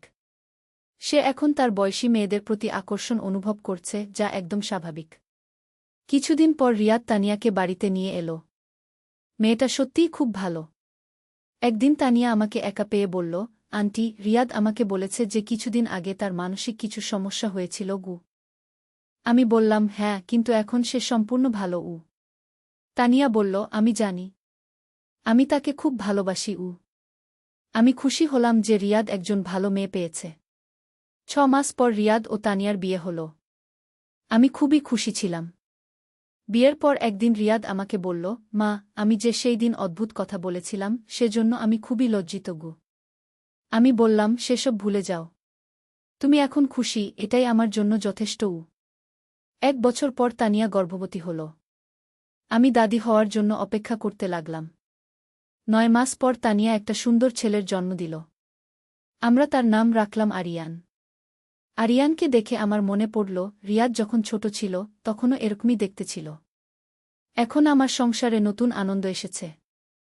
রিয়াদ একজন ভালো বাবা হয়েছে। তানিয়া একজন আদর্শ বউ। সাবিনাও এখন বড় হয়েছে। সে কলেজে ভর্তি হয়েছে। আমার স্বামী করিম খান এখন রিটায়ার করেছেন। আমরা সবাই একসাথে থাকি। কিন্তু মাঝে মাঝে আমার মনে সেই রাতের কথা মনে পড়ে। কিভাবে একটা ছোট্ট দুর্ঘটনা আমাদের পুরো পরিবারকে একটা বড় সমস্যার মুখে ফেলে দিয়েছিল। কিন্তু আল্লাহর রহমতে সবকিছু ভালো হয়ে গেছে। রিয়াদ এখন একজন দায়িত্বশীল স্বামী ও বাবা। আমি বুঝেছি যে জীবনে অনেক সমস্যা আসে, কিন্তু সবার থেকে বড় কথা হল পারস্পরিক ভালোবাসা ও বোঝাপড়া। আজ যখন আমি আরিয়ানকে কোলে নিয়ে বসি তখন মনে হয় সব দুঃখ, সব কষ্ট ভুলে গেছি। রিয়াদ এখন একটা ভালো চাকরি করে। তানিয়া বাড়িতে থেকে আরিয়ানের যত্ন নেয়। আমি আর করিম ভাই এখন শুধু আমাদের নাতিকে নিয়ে সময় কাটাই। এই হলো আমাদের পারিবারিক গল্প। কিভাবে একটা ছোট্ট ঘটনা থেকে একটা বড় রহস্যের জন্ম হয়েছিল এবং কিভাবে সে রহস্যের সমাধান হয়েছিল। আমি মনে করি জীবনে যাই ঘটুক না কেন, পরিবারের সবাই যদি একসাথে থাকি তাহলে সব সমস্যার সমাধান হয়ে যায়। আজ সন্ধ্যায় যখন আমরা সবাই একসাথে বসে চা খাচ্ছিলাম, রিয়াদ বলল, মা, আমি কৃতজ্ঞ যে তুমি আমাকে সেই কঠিন সময়ে সাহায্য করেছিলে গু। আমি বললাম, এটাই তো মায়ের কাজ গু। তানিয়া বলল, আন্টি, রিয়াদ আমাকে সব বলেছে। আপনি সত্যিই একজন আদর্শ মা গু। সাবিনাও বলল, হ্যাঁ, আমাদের মা সত্যিই খুব ভালো। করিম ভাই বললেন, আমি গর্বিত যে আমার স্ত্রী এতটা বুদ্ধিমান গু। আমি সবার কথা শুনে খুব আবেগপ্রবণ হয়ে গেলাম। রাতে যখন সবাই ঘুমিয়ে পড়ল আমি একা বসে ভাবছিলাম, জীবনটা কত অদ্ভুত। কখন কি ঘটে যায় কেউ জানে না। কিন্তু একটা কথা আমি বুঝেছি, যে ভালোবাসা ও ধৈর্যের সাথে যে কোনো সমস্যার সমাধান করা যায়। আমার পরিবার এখন খুশি। সবাই সুস্থ। আর কি চাই? হয়তো ভবিষ্যতে আরও অনেক চ্যালেঞ্জ আসবে, কিন্তু আমি জানি আমরা একসাথে মিলে সব সামলাতে পারব। এই গল্পটা আমি শেয়ার করলাম যাতে অন্যরাও বুঝতে পারে যে পারিবারিক সমস্যা হলে প্যানিক না করে ধৈর্য রেখে সমাধানের চেষ্টা করতে হয়। আজ রাতে যখন আমি বিছানায় শুতে যাব, আমি আল্লাহর কাছে শুকরিয়া জানাব যে তিনি আমাদের পরিবারকে এই কঠিন সময় থেকে উদ্ধার করেছেন। আমি আশা করি আমার এই গল্প শুনে অনেকেই উপকৃত হবেন। জীবনে যাই ঘটুক, হাল ছেড়ে দেওয়া উচিত নয়। পরিবার মানেই হলো একসাথে থাকা, একে অন্যকে সাহায্য করা। আমি গর্বিত যে আমার পরিবার এতটা শক্তিশালী। সবশেষে বলতে চাই, জীবনে অনেক রকম পরীক্ষা আসে, কিন্তু ভালোবাসা ও একতার শক্তিতে সব জয় করা যায়। এখন আমি আরও কিছু গোপন কথা বলবো যা আমি আগে কাউকে বলিনি। সেই রাতের পর যখন রিয়াদের অবস্থা খারাপ হয়েছিল, আমি নিজেও কিছু অদ্ভুত স্বপ্ন দেখতে শুরু করেছিলাম। স্বপ্নে দেখতাম যে আমি একটা পুরনো বাড়িতে আছি। সেই বাড়িতে একজন বৃদ্ধ মানুষ আমাকে কিছু বই দিচ্ছেন। তিনি বলছেন, এই বইগুলো পড়লে তুমি মানুষের মনের রহস্য জানতে পারবে গু। প্রথমে আমি এই স্বপ্নগুলোকে গুরুত্ব দিইনি। কিন্তু যখন দেখলাম যে রিয়াদের কাছেও একটা অনুরূপ বই আছে, তখন আমার সন্দেহ হল। আমি সেই বইয়ের দোকানদারের কাছে আবার গেলাম। তাকে জিজ্ঞেস করলাম, সেই বৃদ্ধ মানুষটি কেমন দেখতে ছিল? দোকানদার বলল, অত্যন্ত পাতলা, লম্বা লম্বা চুল, আর চোখ দুটো যেন কালো গহ্বরের মতো। আমার গা কাঁপল। আমার স্বপ্নে যাকে দেখেছিলাম তার সাথে এই বর্ণনা হুবহু মিলে যাচ্ছে। আমি আরও জানার চেষ্টা করলাম। দোকানদার বলল, সেই বৃদ্ধ আমাকে বলেছিল যে এই বইগুলো একটা বিশেষ গবেষণার অংশ ছিল। কিন্তু গবেষণা বন্ধ করে দিতে হয়েছিল কারণ এর ফলাফল খুবই বিপজ্জনক ছিল। আমি ঘরে ফিরে এসে ইন্টারনেটে খোঁজাখুঁজি শুরু করলাম। অনেক খোঁজাখুঁজির পর আমি একটা পুরনো গবেষণাপত্র পেলাম। সেই গবেষণাপত্রে লেখা ছিল, psychological manipulation through literary content নামে একটা প্রকল্প একসময় চালু করা হয়েছিল। এই প্রকল্পের মূল উদ্দেশ্য ছিল দেখা যে নির্দিষ্ট ধরনের লেখা পড়ে মানুষের চিন্তাভাবনা কতটা বদলানো যায়। কিন্তু প্রকল্পটি বন্ধ করে দিতে হয়েছিল কারণ অংশগ্রহণকারীদের মধ্যে গুরুতর মানসিক সমস্যা দেখা দিয়েছিল। আমি আরও পড়তে থাকলাম। দেখলাম যে এই প্রকল্পের প্রধান বিজ্ঞানী ছিলেন ড. আব্দুল মালিক। তিনি মনোবিজ্ঞানের একজন বিখ্যাত অধ্যাপক ছিলেন। কিন্তু প্রকল্প বন্ধ হওয়ার পর ড. মালিক নিখোঁজ হয়ে যান। তার আর কোনো খোঁজ পাওয়া যায়নি। আমার সন্দেহ হল যে দোকানদার যে বৃদ্ধের কথা বলেছে তিনিই হয়তো ড. মালিক। আমি সিদ্ধান্ত নিলাম যে আমাকে এই রহস্যের গভীরে যেতে হবে। আমি জানতে চাইলাম যে সেই বই কিভাবে রিয়াদের কাছে পৌঁছেছে। আমি রিয়াদকে জিজ্ঞেস করলাম, তুমি সেই বইটা কিভাবে খুঁজে পেলে? রিয়াদ বলল, আমি তো বলেছি পুরনো বইয়ের দোকান থেকে কিনেছি গি। কিন্তু তুমি কেন সেই নির্দিষ্ট বইটা বেছে নিলে? রিয়াদ ভাবল। তারপর বলল, আসলে মা, আমার মনে পড়ছে যে একটা স্বপ্ন দেখেছিলাম। স্বপ্নে একজন বৃদ্ধ আমাকে বলেছিল যে আমার জীবনে একটা বড় পরিবর্তন আসবে। আর সেই পরিবর্তনের জন্য আমাকে একটা বিশেষ বই পড়তে হবে গি। আমার গা আবার কাঁপল। আমি আর রিয়াদ দুজনেই একই ধরনের স্বপ্ন দেখেছি। আমি আরও অনুসন্ধান করতে লাগলাম। আমি জানতে পারলাম যে ড. মালিকের গবেষণায় একটা বিশেষ পদ্ধতি ব্যবহার করা হতো। এই পদ্ধতিতে প্রথমে টার্গেট পার্সনের স্বপ্নে প্রভাব বিস্তার করা হতো। তারপর তাকে নির্দিষ্ট বই পড়তে বলা হতো। আমি বুঝতে পারলাম যে আমরা একটা বড় পরীক্ষার অংশ হয়ে গেছি। আমি সিদ্ধান্ত নিলাম যে আমাকে ড. মালিককে খুঁজে বের করতে হবে। আমি বিভিন্ন জায়গায় খোঁজ নিতে লাগলাম। অবশেষে আমি একটা পুরনো গবেষণাগারের ঠিকানা পেলাম। সেটা শহরের বাইরে একটা নির্জন এলাকায়। আমি একা একা সেখানে গেলাম। দেখি একটা পুরনো বিল্ডিং। বিল্ডিংটা প্রায় ভাঙাচোরা, কিন্তু এখনও কেউ যেন ব্যবহার করছে। আমি ভিতরে ঢুকলাম। দেখি একটা রুমে অনেক বই রাখা আছে। আর একটা টেবিলে বসে আছেন একজন বৃদ্ধ। বৃদ্ধের চেহারা দেখে আমি চিনতে পারলাম। ইনিই সেই মানুষ যাকে আমি স্বপ্নে দেখেছিলাম। আপনি ড. মালিক? আমি জিজ্ঞেস করলাম। তিনি হাসলেন। হ্যাঁ, আমি জানতাম তুমি আসবে গু। কেন আপনি আমার ছেলের সাথে এরকম করলেন? আমি কিছু করিনি। আমি শুধু একটা পরীক্ষা চালিয়েছি। আমি দেখতে চেয়েছিলাম যে পারিবারিক বন্ধন কতটা শক্তিশালী হতে পারে গি। ড. মালিক আরও বললেন, তোমার ছেলে যখন সেই বই পড়ল, তার মনে কৃত্রিমভাবে কিছু চিন্তা ঢুকিয়ে দেওয়া হয়েছিল। কিন্তু তুমি যেভাবে তাকে সাহায্য করলে সেটা আমার পরীক্ষার আসল উদ্দেশ্য ছিল গু। মানে? আমি দেখতে চেয়েছিলাম যে একজন মা কতদূর যেতে পারে তার সন্তানকে বাঁচাতে। তুমি সফল হয়েছ গু। আমি রাগে ফেটে পড়লাম। আপনার এই পরীক্ষার জন্য আমার পরিবার কত কষ্ট পেয়েছে সেটা আপনি জানেন? ড. মালিক দুঃখিত হয়ে বললেন, আমি জানি। কিন্তু আমার গবেষণা খুবই গুরুত্বপূর্ণ ছিল। আমি প্রমাণ করতে চেয়েছিলাম যে ভালোবাসা যে কোনো মানসিক প্রভাবকে হারিয়ে দিতে পারে গু। আপনার আরও কতজনের সাথে এরকম করেছেন? তোমাদের সাথেই আমার শেষ পরীক্ষা। এখন আমি সন্তুষ্ট যে আমার তত্ত্ব সঠিক গু। ড. মালিক একটা ফাইল আমার হাতে দিলেন। এই ফাইলে তোমার ছেলের সম্পূর্ণ চিকিৎসার পদ্ধতি আছে। যদি কোনোদিন আবার সমস্যা হয় এটা ব্যবহার করতে পারো। আমি ফাইলটা নিয়ে চলে এলাম। বাড়িতে ফিরে দেখি রিয়াদ তানিয়াকে নিয়ে বসে আছে। আর ইয়ান তানিয়ার কোলে। রিয়াদ আমাকে দেখে বলল, মা, তুমি কোথায় গিয়েছিলে? আমি সব সত্যি বললাম। রিয়াদ শুনে অবাক হল। তার মানে আমার যা হয়েছিল সেটা পুরোটাই কৃত্রিম ছিল? হ্যাঁ।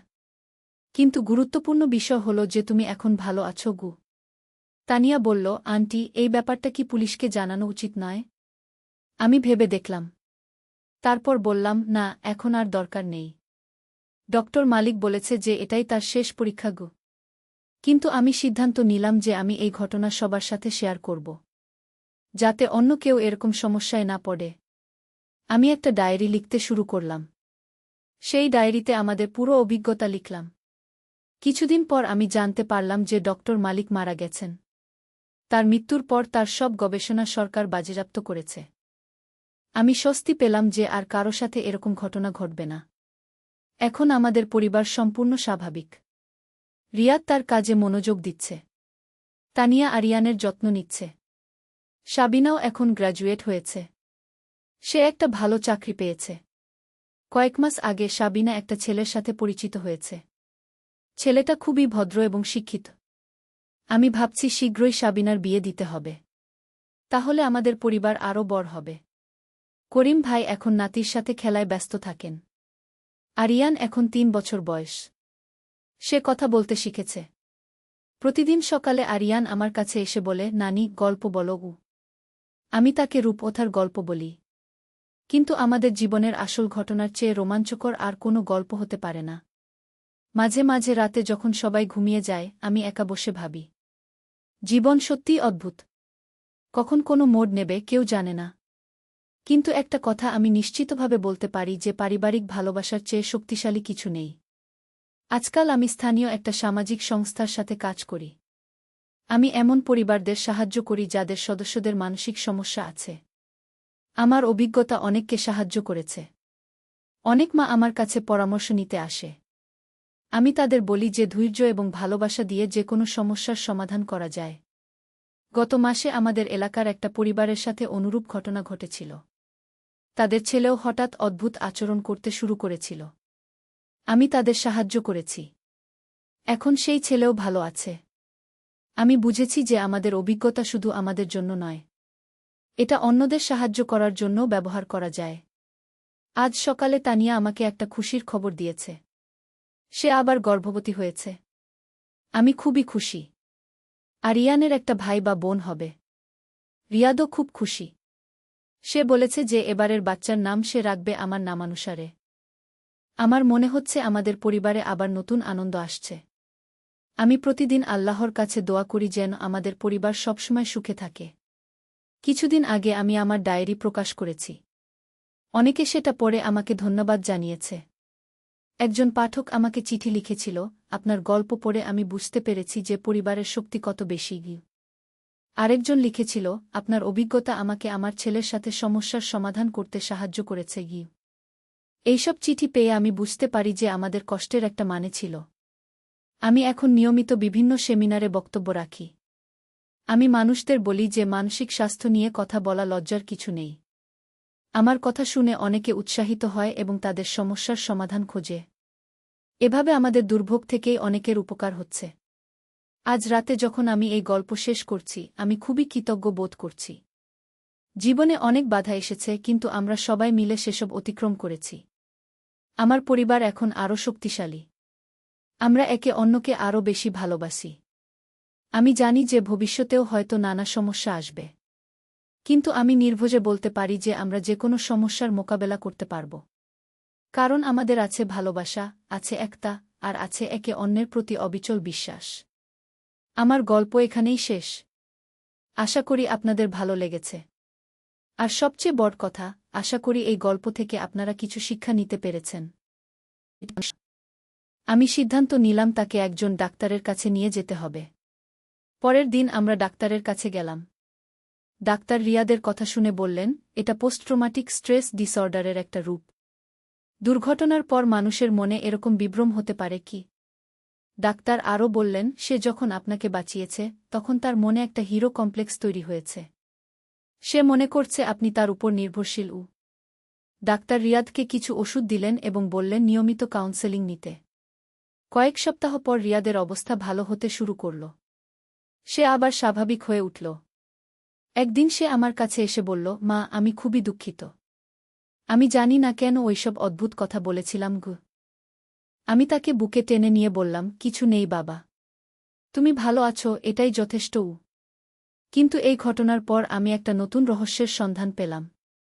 আমি বুঝতে পারলাম যে সেই বইটা কোনো সাধারণ বই নয়। আমি বইটা আবার নিয়ে পড়তে শুরু করলাম। দেখি এটা আসলে একটা হিপনোসিস বা সম্মোহনের বই।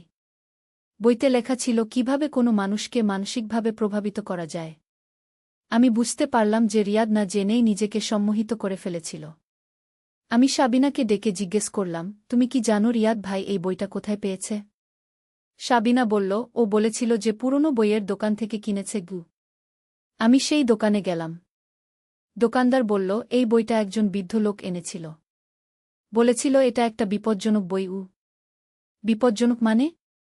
উনি বলেছিলেন যে এই বই পড়লে মানুষের মনে অদ্ভুত পরিবর্তন আসতে পারে কি। আমি আরও জানার চেষ্টা করলাম। দোকানদার বলল, সেই বৃদ্ধ বলেছিলেন যে এই বই একসময় একটা গবেষণাগারে ব্যবহার হতো। আমি বুঝতে পারলাম যে এই বইটা কোনো সাইকোলজিক্যাল এক্সপেরিমেন্টের অংশ ছিল। আমি বাড়ি ফিরে এসে বইটা পুড়িয়ে দিলাম। আমি চাইছিলাম না যে আর কেউ এই বইয়ের শিকার হোক। রিয়াদ ধীরে ধীরে সম্পূর্ণ সুস্থ হয়ে উঠল। সে আবার তার স্বাভাবিক জীবনে ফিরে গেল। কয়েক মাস পর একদিন সে আমাকে বলল, মা, আমি একটা গার্লফ্রেন্ড বানিয়েছি গু। আমি খুশি হয়ে বললাম, সত্যি? সে কেমন মেয়ে? খুবই ভালো মেয়ে। তার নাম তানিয়া গু। আমি বুঝতে পারলাম যে রিয়াদ এখন সম্পূর্ণ স্বাভাবিক। সে এখন তার বয়সী মেয়েদের প্রতি আকর্ষণ অনুভব করছে, যা একদম স্বাভাবিক। কিছুদিন পর রিয়াদ তানিয়াকে বাড়িতে নিয়ে এলো। মেয়েটা সত্যিই খুব ভালো। একদিন তানিয়া আমাকে একা পেয়ে বলল, আন্টি, রিয়াদ আমাকে বলেছে যে কিছুদিন আগে তার মানসিক কিছু সমস্যা হয়েছিল গু। আমি বললাম, হ্যাঁ, কিন্তু এখন সে সম্পূর্ণ ভালো। তানিয়া বলল, আমি জানি। আমি তাকে খুব ভালোবাসি। আমি খুশি হলাম যে রিয়াদ একজন ভালো মেয়ে পেয়েছে। 6 মাস পর রিয়াদ ও তানিয়ার বিয়ে হল। আমি খুবই খুশি ছিলাম। বিয়ের পর একদিন রিয়াদ আমাকে বলল, মা, আমি যে সেই দিন অদ্ভুত কথা বলেছিলাম সেজন্য আমি খুবই লজ্জিত গু। আমি বললাম, সেসব ভুলে যাও। তুমি এখন খুশি, এটাই আমার জন্য যথেষ্ট। 1 বছর পর তানিয়া গর্ভবতী হল। আমি দাদি হওয়ার জন্য অপেক্ষা করতে লাগলাম। 9 মাস পর তানিয়া একটা সুন্দর ছেলের জন্ম দিল। আমরা তার নাম রাখলাম আরিয়ান। আরিয়ানকে দেখে আমার মনে পড়ল, রিয়াদ যখন ছোট ছিল তখনও এরকমই দেখতে ছিল। এখন আমার সংসারে নতুন আনন্দ এসেছে। রিয়াদ একজন ভালো বাবা হয়েছে। তানিয়া একজন আদর্শ বউ। সাবিনাও এখন বড় হয়েছে। সে কলেজে ভর্তি হয়েছে। আমার স্বামী করিম খান এখন রিটায়ার করেছেন। আমরা সবাই একসাথে থাকি। কিন্তু মাঝে মাঝে আমার মনে সেই রাতের কথা মনে পড়ে। কিভাবে একটা ছোট্ট দুর্ঘটনা আমাদের পুরো পরিবারকে একটা বড় সমস্যার মুখে ফেলে দিয়েছিল। কিন্তু আল্লাহর রহমতে সবকিছু ভালো হয়ে গেছে। রিয়াদ এখন একজন দায়িত্বশীল স্বামী ও বাবা। আমি বুঝেছি যে জীবনে অনেক সমস্যা আসে, কিন্তু সবার থেকে বড় কথা হল পারস্পরিক ভালোবাসা ও বোঝাপড়া। আজ যখন আমি আরিয়ানকে কোলে নিয়ে বসি তখন মনে হয় সব দুঃখ, সব কষ্ট ভুলে গেছি। রিয়াদ এখন একটা ভালো চাকরি করে। তানিয়া বাড়িতে থেকে আরিয়ানের যত্ন নেয়।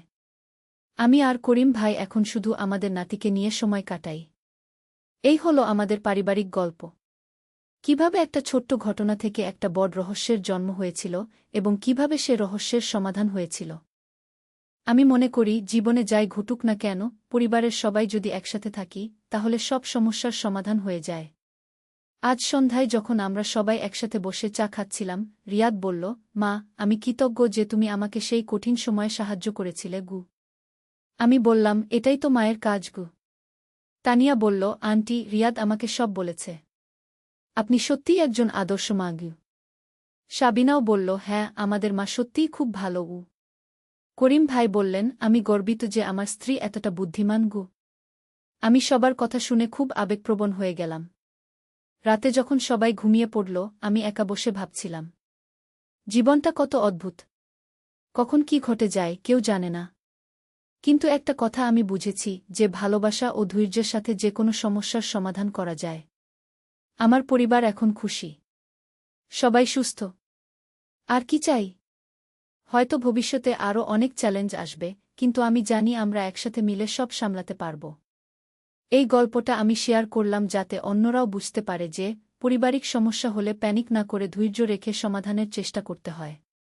আজ রাতে যখন আমি বিছানায় শুতে যাব, আমি আল্লাহর কাছে শুকরিয়া জানাব যে তিনি আমাদের পরিবারকে এই কঠিন সময় থেকে উদ্ধার করেছেন। আমি আশা করি আমার এই গল্প শুনে অনেকেই উপকৃত হবেন। জীবনে যাই ঘটুক, হাল ছেড়ে দেওয়া উচিত নয়। পরিবার মানেই হলো একসাথে থাকা, একে অন্যকে সাহায্য করা। আমি গর্বিত যে আমার পরিবার এতটা শক্তিশালী। সবশেষে বলতে চাই, জীবনে অনেক রকম পরীক্ষা আসে, কিন্তু ভালোবাসা ও একতার শক্তিতে সব জয় করা যায়। এখন আমি আরও কিছু গোপন কথা বলবো যা আমি আগে কাউকে বলিনি।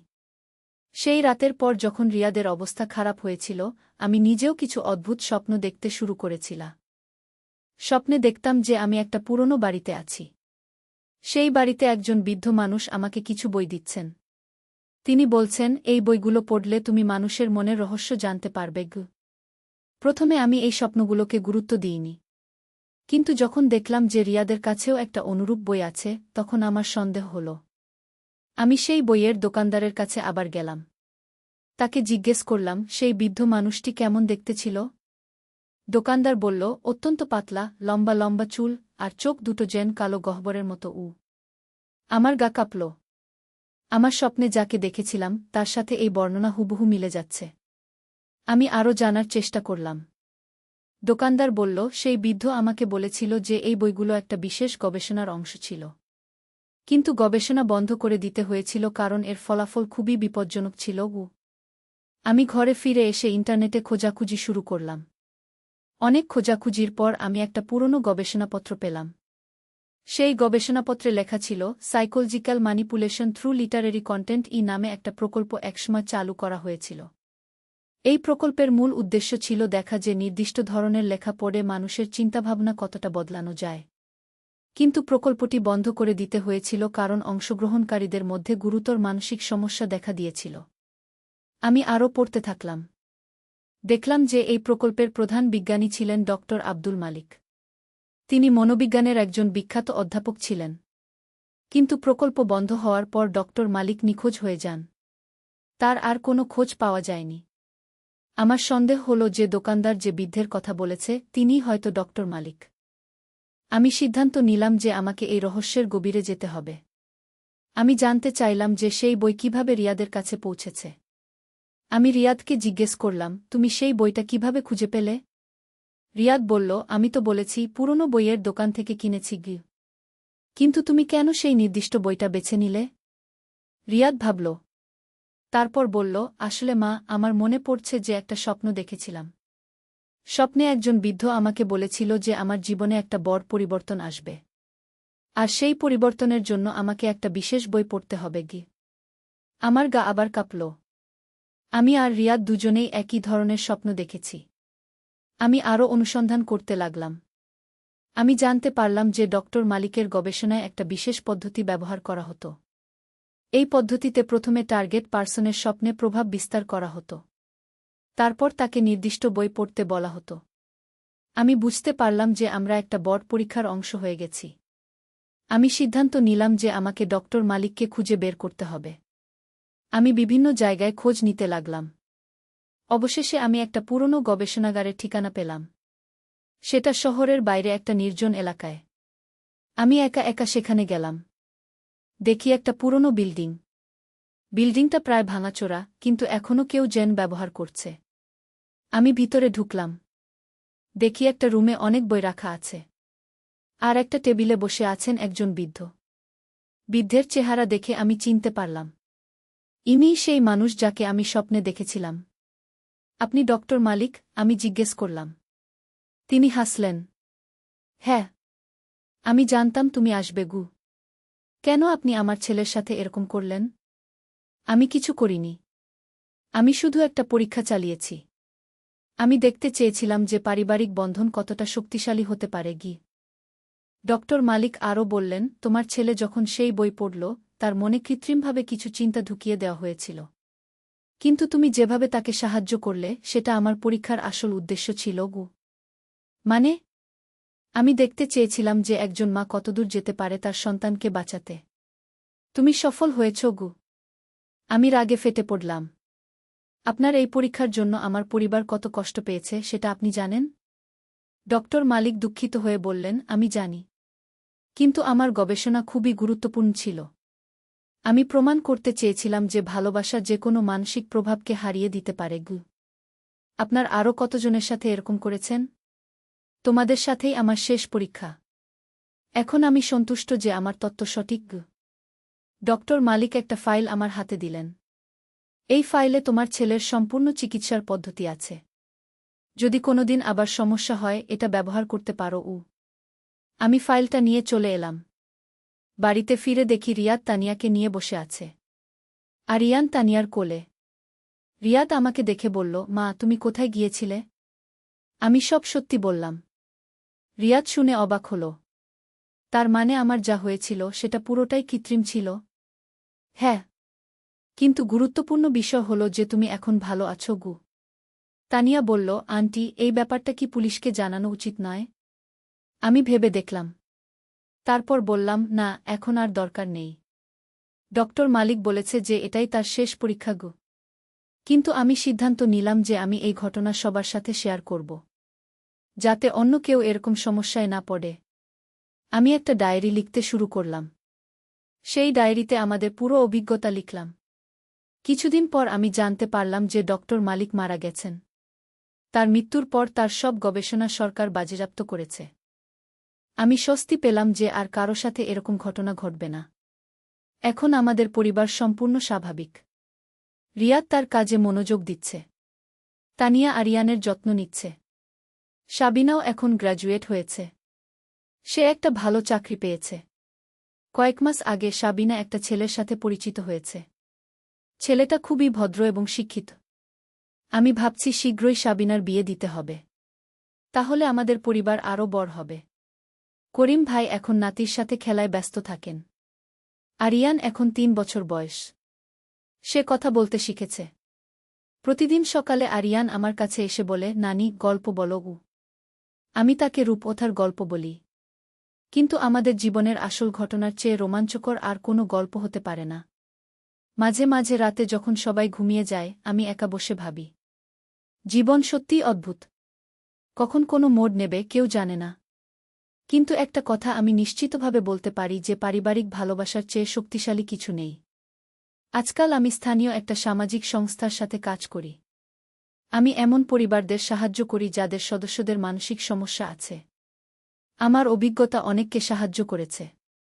অনেক মা আমার কাছে পরামর্শ নিতে আসে।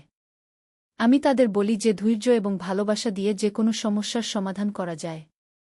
গত মাসে আমাদের এলাকার একটা পরিবারের সাথে অনুরূপ ঘটনা ঘটেছিল। তাদের ছেলেও হঠাৎ অদ্ভুত আচরণ করতে শুরু করেছিল। আমি তাদের সাহায্য করেছি। এখন সেই ছেলেও ভালো আছে। আমি বুঝেছি যে আমাদের অভিজ্ঞতা শুধু আমাদের জন্য নয়, এটা অন্যদের সাহায্য করার জন্যও ব্যবহার করা যায়। আজ সকালে তানিয়া আমাকে একটা খুশির খবর দিয়েছে।